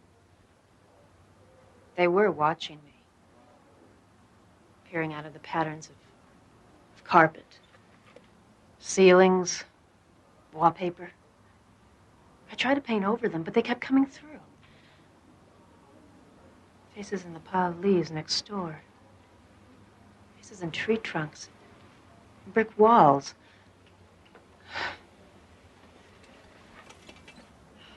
Faces in the doodles of my 7-year-old son. My clothes. I had to stop wearing patterns. That's why I don't allow patterns in my room. That's how they come through.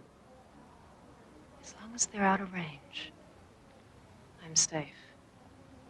Sometimes I get the feeling that I hear them talking, whispering about me, trying to decide what they're going to do about me. You keep saying they. Who are they? I don't know. Sometimes I get the feeling that they're looking in from someplace else, someplace parallel to this, that only intersects us at certain points. I get the feeling that they're old. Very, very old. What do you think they would do to you, finally, if they got you alone? I don't know. I try not to think about it. And I'm not going to give them the chance to find out. Did this have something to do with your decision to commit yourself? I'm awfully tired, Doctor. Can we pick this up? Will you tell me tomorrow what happened?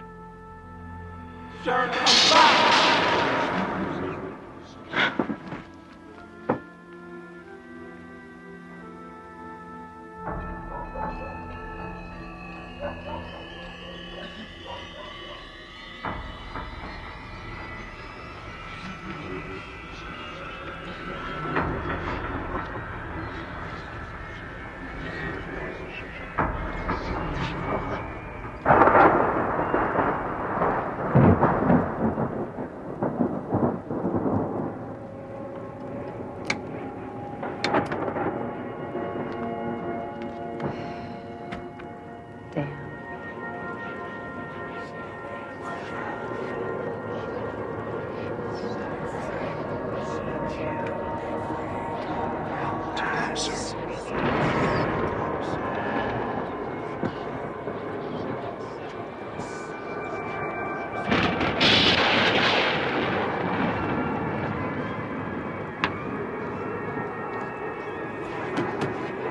Don't resist us.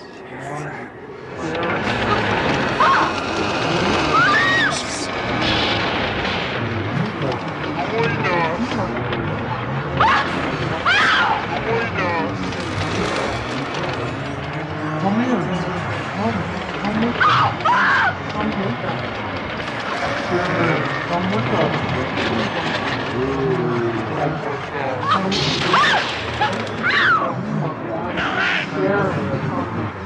Come with us.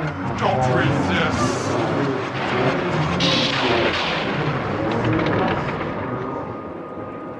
Bobby!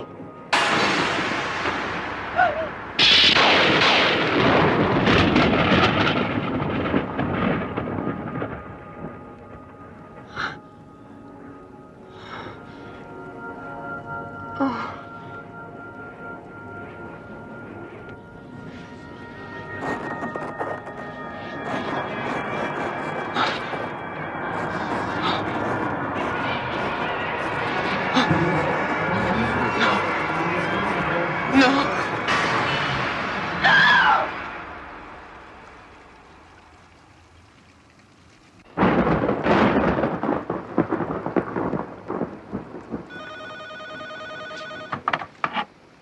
Hello. It's me, Sharon. I've changed my mind. I can't live like this anymore. Someone has to know in case something happens to me. Tomorrow I'll tell you everything. Glad to hear that, Sharon. And, Doctor, I lied to you. I think I know what they are and what they're trying to do. To me. I can't trust them not to. Doctor, please. If anything happens to me, promise me you'll protect them. Jeff and my son, promise me? Well, I promise.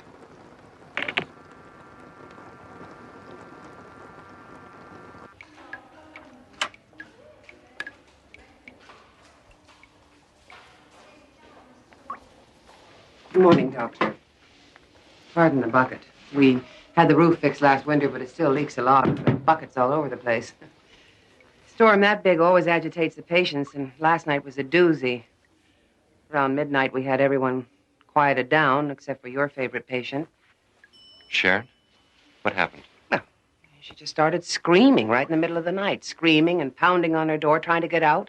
Kept saying she wanted another room, that she had to get out.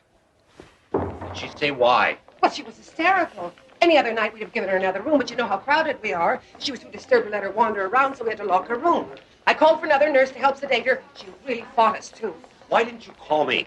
Well, we were going to, but she quieted down. We didn't want to disturb you.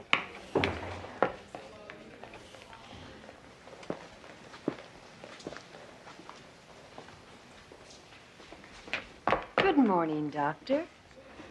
I hear you give our nurses quite a night. Well, I was being silly, and I realize that now.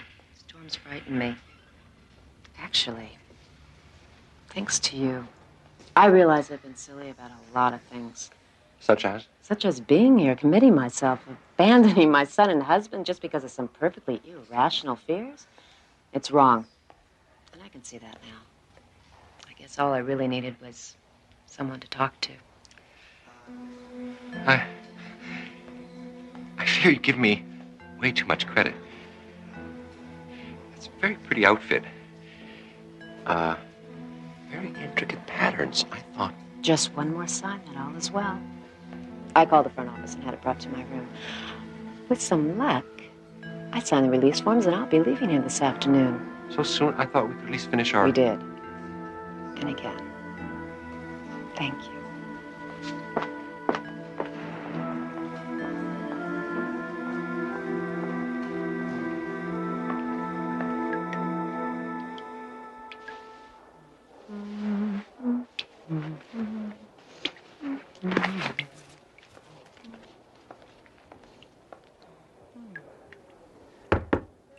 Your cab's here. Thought I'd help you with your bags. Thank you. Besides, I couldn't just let you go. without saying goodbye, could I? No, I suppose not. All the help is quite appreciated.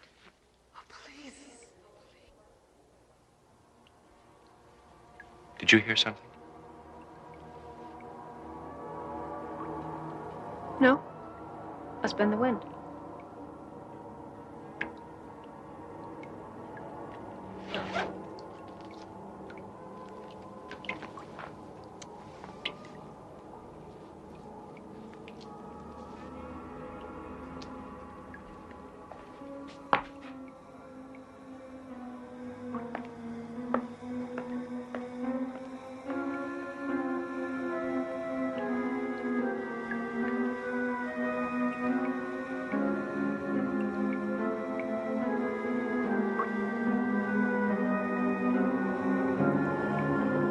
That's not me. That's what it is. That's not me. Next time you're alone, look quickly at the wallpaper and the ceiling and the cracks on the sidewalk. Look for the patterns and lines and faces on the wall. Look, if you can, for Sharon Miles, visible only out of the corner of your eye, or in the Twilight Zone.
Alex. General? Ranks later, all right?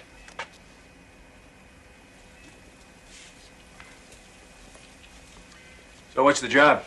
With all the security around here, you think we're back in the Manhattan Project.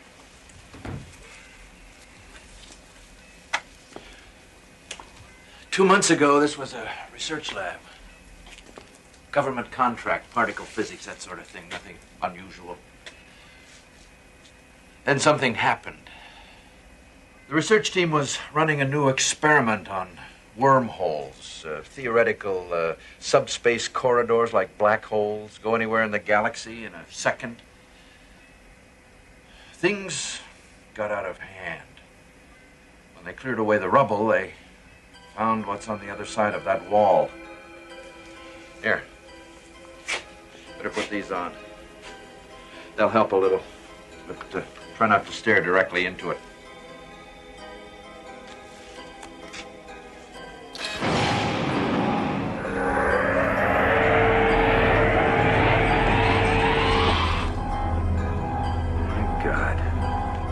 When they found it, we brought in scientists from all over the place. Cornell, NASA, JPL. They've poked and prodded and scanned. The high IQ types from Caltech said terminology is irrelevant. I called it a gate.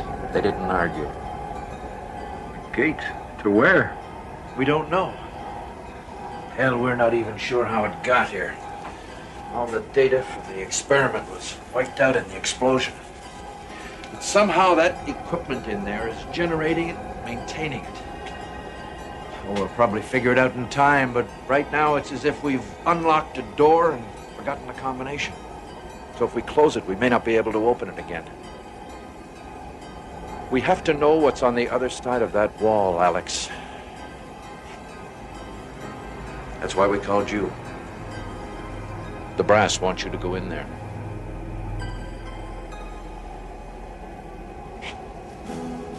Alexander McAndrews, former test pilot, with a paper trail of commendations and a closet full of broken records. A man for whom the unknown is to be faced, not feared, conquered, not surrendered to. Alexander McAndrews, who is about to face yet another unknown. But this one is unlike all the others, for this one burns at the very heart of the Twilight Zone. You weren't the first one on our list, Alex. They went before you. Second Lieutenant Emilio Perez, Sergeants Evelyn Marks, Len Sinclair, and a captain, Henry Kincaid. They volunteered. We gave them the best equipment we had. And one by one, they went in that gate. None of them have come back. No contact?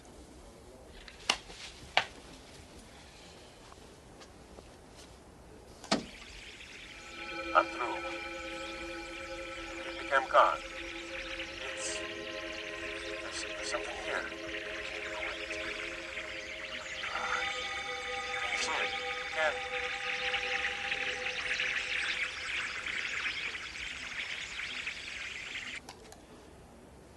Maximum contact time, 10 seconds. It's static. 4 people, Alex. 4 good people. The State Department wants to close us down. Just pull the plug. Try to forget it ever happened. Pentagon wants to push ahead on grounds of national security. But as far as I'm concerned, those people are still alive, and if there's any chance to rescue them. Understood. I didn't want you for this, Alex. You've paid your dues and then some. Don't know if you've heard, but I got the word last week. Seems like I'm getting a little bit too old to be a rocket jockey. Putting me behind a desk. I can't live with that, Greg. So, given the choice, it'd be a great way to go out, wouldn't it? You'll come back. If anyone can make it, you will. You're a good soldier, Alex. That's what Sarah said the day she left me. Good soldier. Always ready to follow orders, do his duty. Last chance. You don't have to do it. Look around, General. What else do I have? So where do I suit up? Systems check beginning by mark. No interference. Reading 5 by 5. Quarters up and running. All right. Read binary reprocessors. Field stable. Is there anyone you want me to? I'll see you soon.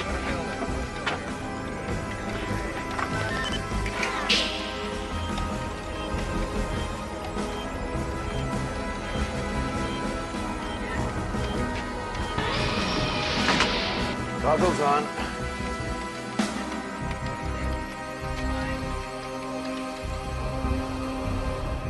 Okay, ray shield.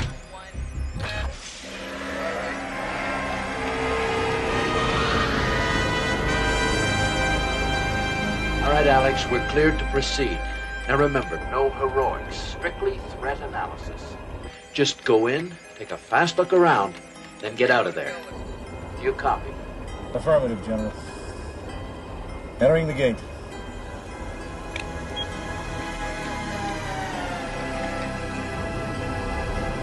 God go with you, Alex.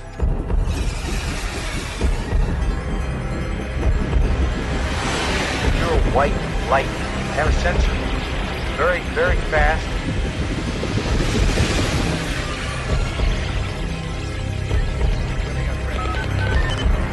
We're losing contact, General.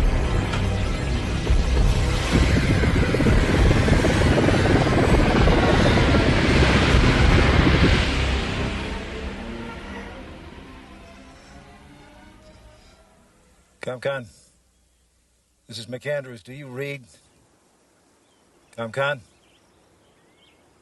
I repeat, this is McAndrews. Do you copy, ComCon?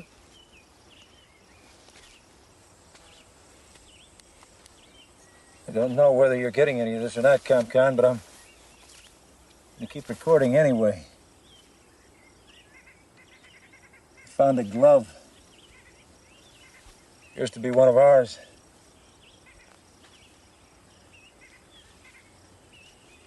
Atmosphere and environment seems similar to ours.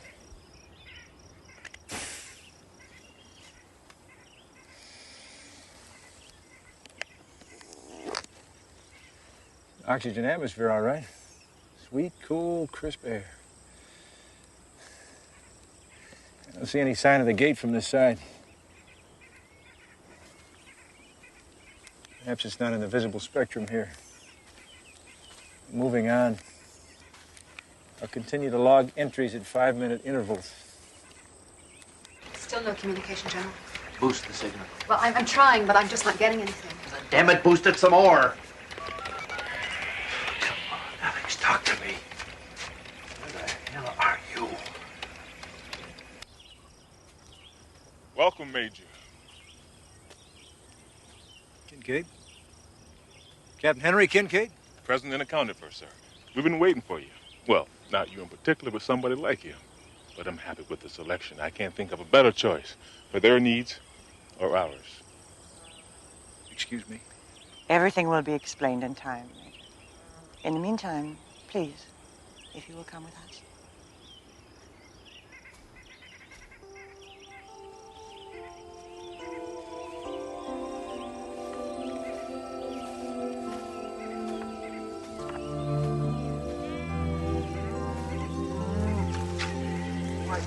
What is this place? Call it heaven.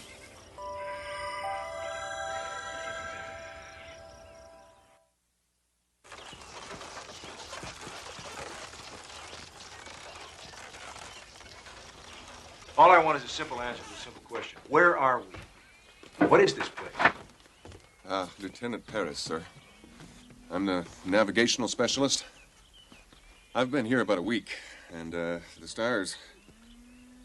Well, Major, the stars are all wrong. I don't know where we are, but it's not Earth. And frankly, I don't think we're even in the same neighborhood anymore. Why haven't you tried to get back? We can't go back. We've surveyed the area. And as far as we can tell, the gate doesn't exist on this side. It only works one way, from there to here. And you just welcome everybody? It is my prerogative as leader of this community. We are a peaceful people, Major. Not suspicious.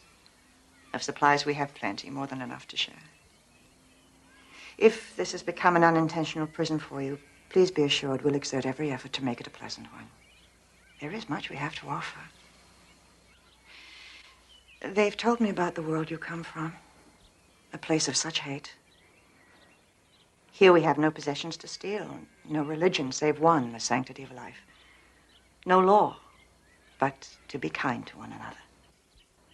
That is why we were pleased to see it was you who was sent to us. They say you are a man of honor.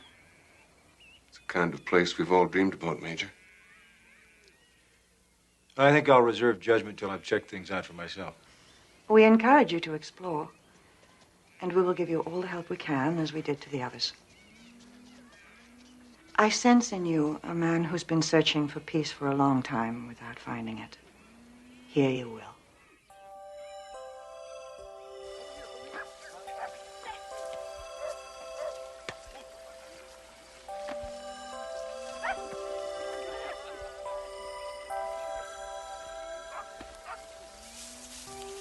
You do not play, Major? Too old, I guess. That will change. I'm not quite as old as you think. Have you had any luck trying to find the way back? None, you were right. Dawn to dusk, we searched every square inch of the area I came through. Nothing. It's a funny thing, though. The more time I spend here, the less I begin to worry about it.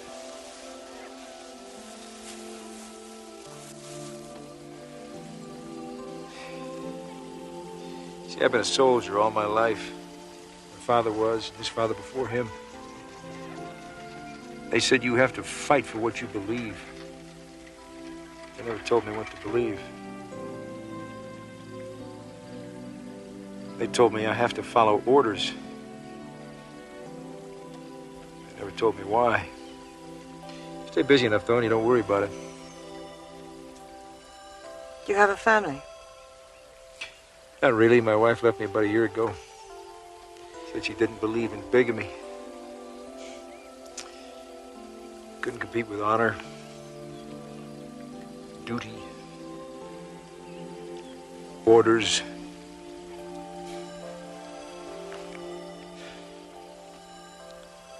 I'm glad you're here, Alex. I'm very glad.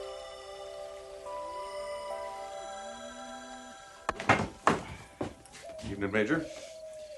I think Alex will do for now. You seen Baron? She was here a little while ago. She'll be back in a few minutes. Thanks.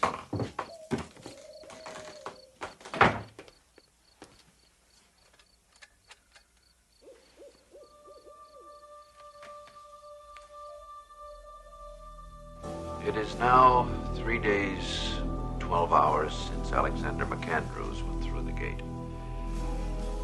In another 24 hours, we will consider him lost in action.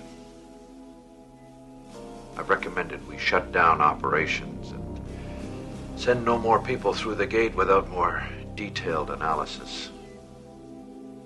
The brass disagree.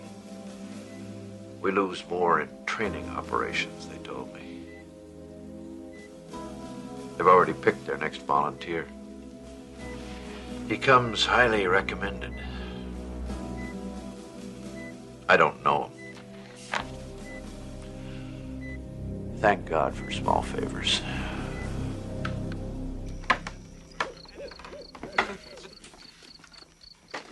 This place is handling us is incredible. We love it here. You lied to me. Alex, please. You lied to me. You told me there was no way out, but there is. That gate's still there, all right? But it's only because of refraction you can only see it at night. So you made it a point to take me there only during the day, knowing that I wouldn't find anything. You decided to stay here and keep everybody else with you. We told you the truth the best way we could, Major. If we went back and reported what we found, this place would be swarming with troops and experts and God knows what else. They'd ruin it. That's garbage. Is it? You know how the military thinks. What do you think would happen if they got a hold of it? You could leave out some of the facts. They have ways of making any of us talk. Truth serums, you name it. Perfection is a fragile thing, Major. It doesn't survive the microscope. When we saw what kind of place this was, we took a vote. The decision was unanimous. We're not going back. This is Eden, Major. Would you want to be the one to bring the snake into the garden? You're forgetting something. I didn't vote. Now, you're younger than I am. Maybe you can forget your responsibility and your duty, but I can't. I'm going back. I'm afraid we can't allow that, Major.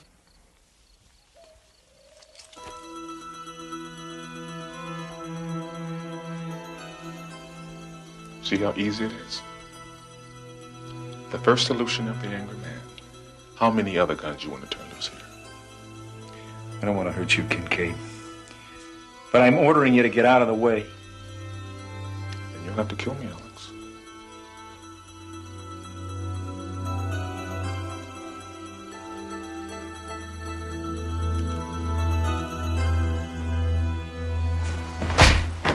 No! Alex!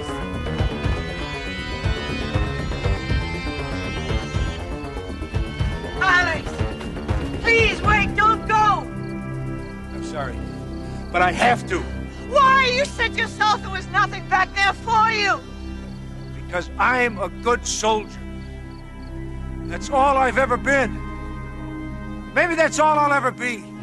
You take that away and what's left? You said yourself, I'm a man of honor. So please, lead me with that. That's all I have.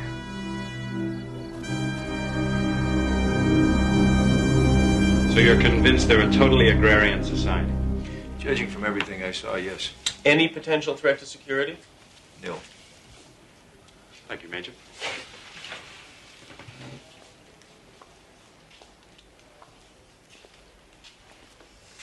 I think we're in a perfect position. The press isn't aware of the situation. It's a whole new frontier. Good job, Alex. You stink. Technology advisors. You did what you had to. You followed orders. Yeah. Keep the guns in our hands. Yeah, I did that, didn't I I? kind of like the symmetry of that. Well, I still think it's worth considering. I think you're overlooking the strategic value of this situation. The first strike potential is enormous. There's nowhere we couldn't hit with troops or tactical nukes in a hot second. Hell, we could even store the stuff up there, and no one could take it out with the first strike. Tell me something, Greg. Would you have let the snake into the Garden of Eden? Fortunately for me, that wasn't a decision I had to make. Why we have to go in now, so that we can call the shots. I mean, the Pentagon is dying for an opportunity like this, and we must prevent any kind of leaks whatsoever, or the whole thing is shot. What if we can open up more gates between their world and our Earth? We can use it as a transfer point for troops and material. Clandestine and preemptive actions could be achieved without detection. Alex! Alex, stop! What the hell are you doing? What are you doing? Hey, tell the brass that perfection is a fragile thing. Tell them I did my job. And tell them I retire. Stop! Close that gate! What's going on?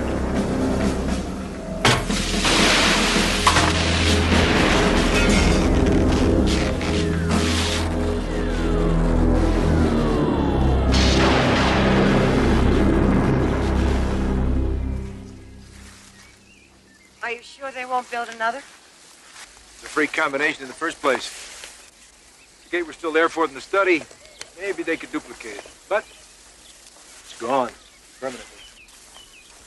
So what do you do now? For the moment, absolutely nothing. Major Alexander McAndrews, retired, who learned that there is a better world, and that sometimes heaven is a place better left untouched by human hands. There may be one more commendation yet to come for the Major, one that says, for services rendered in the Twilight Zone.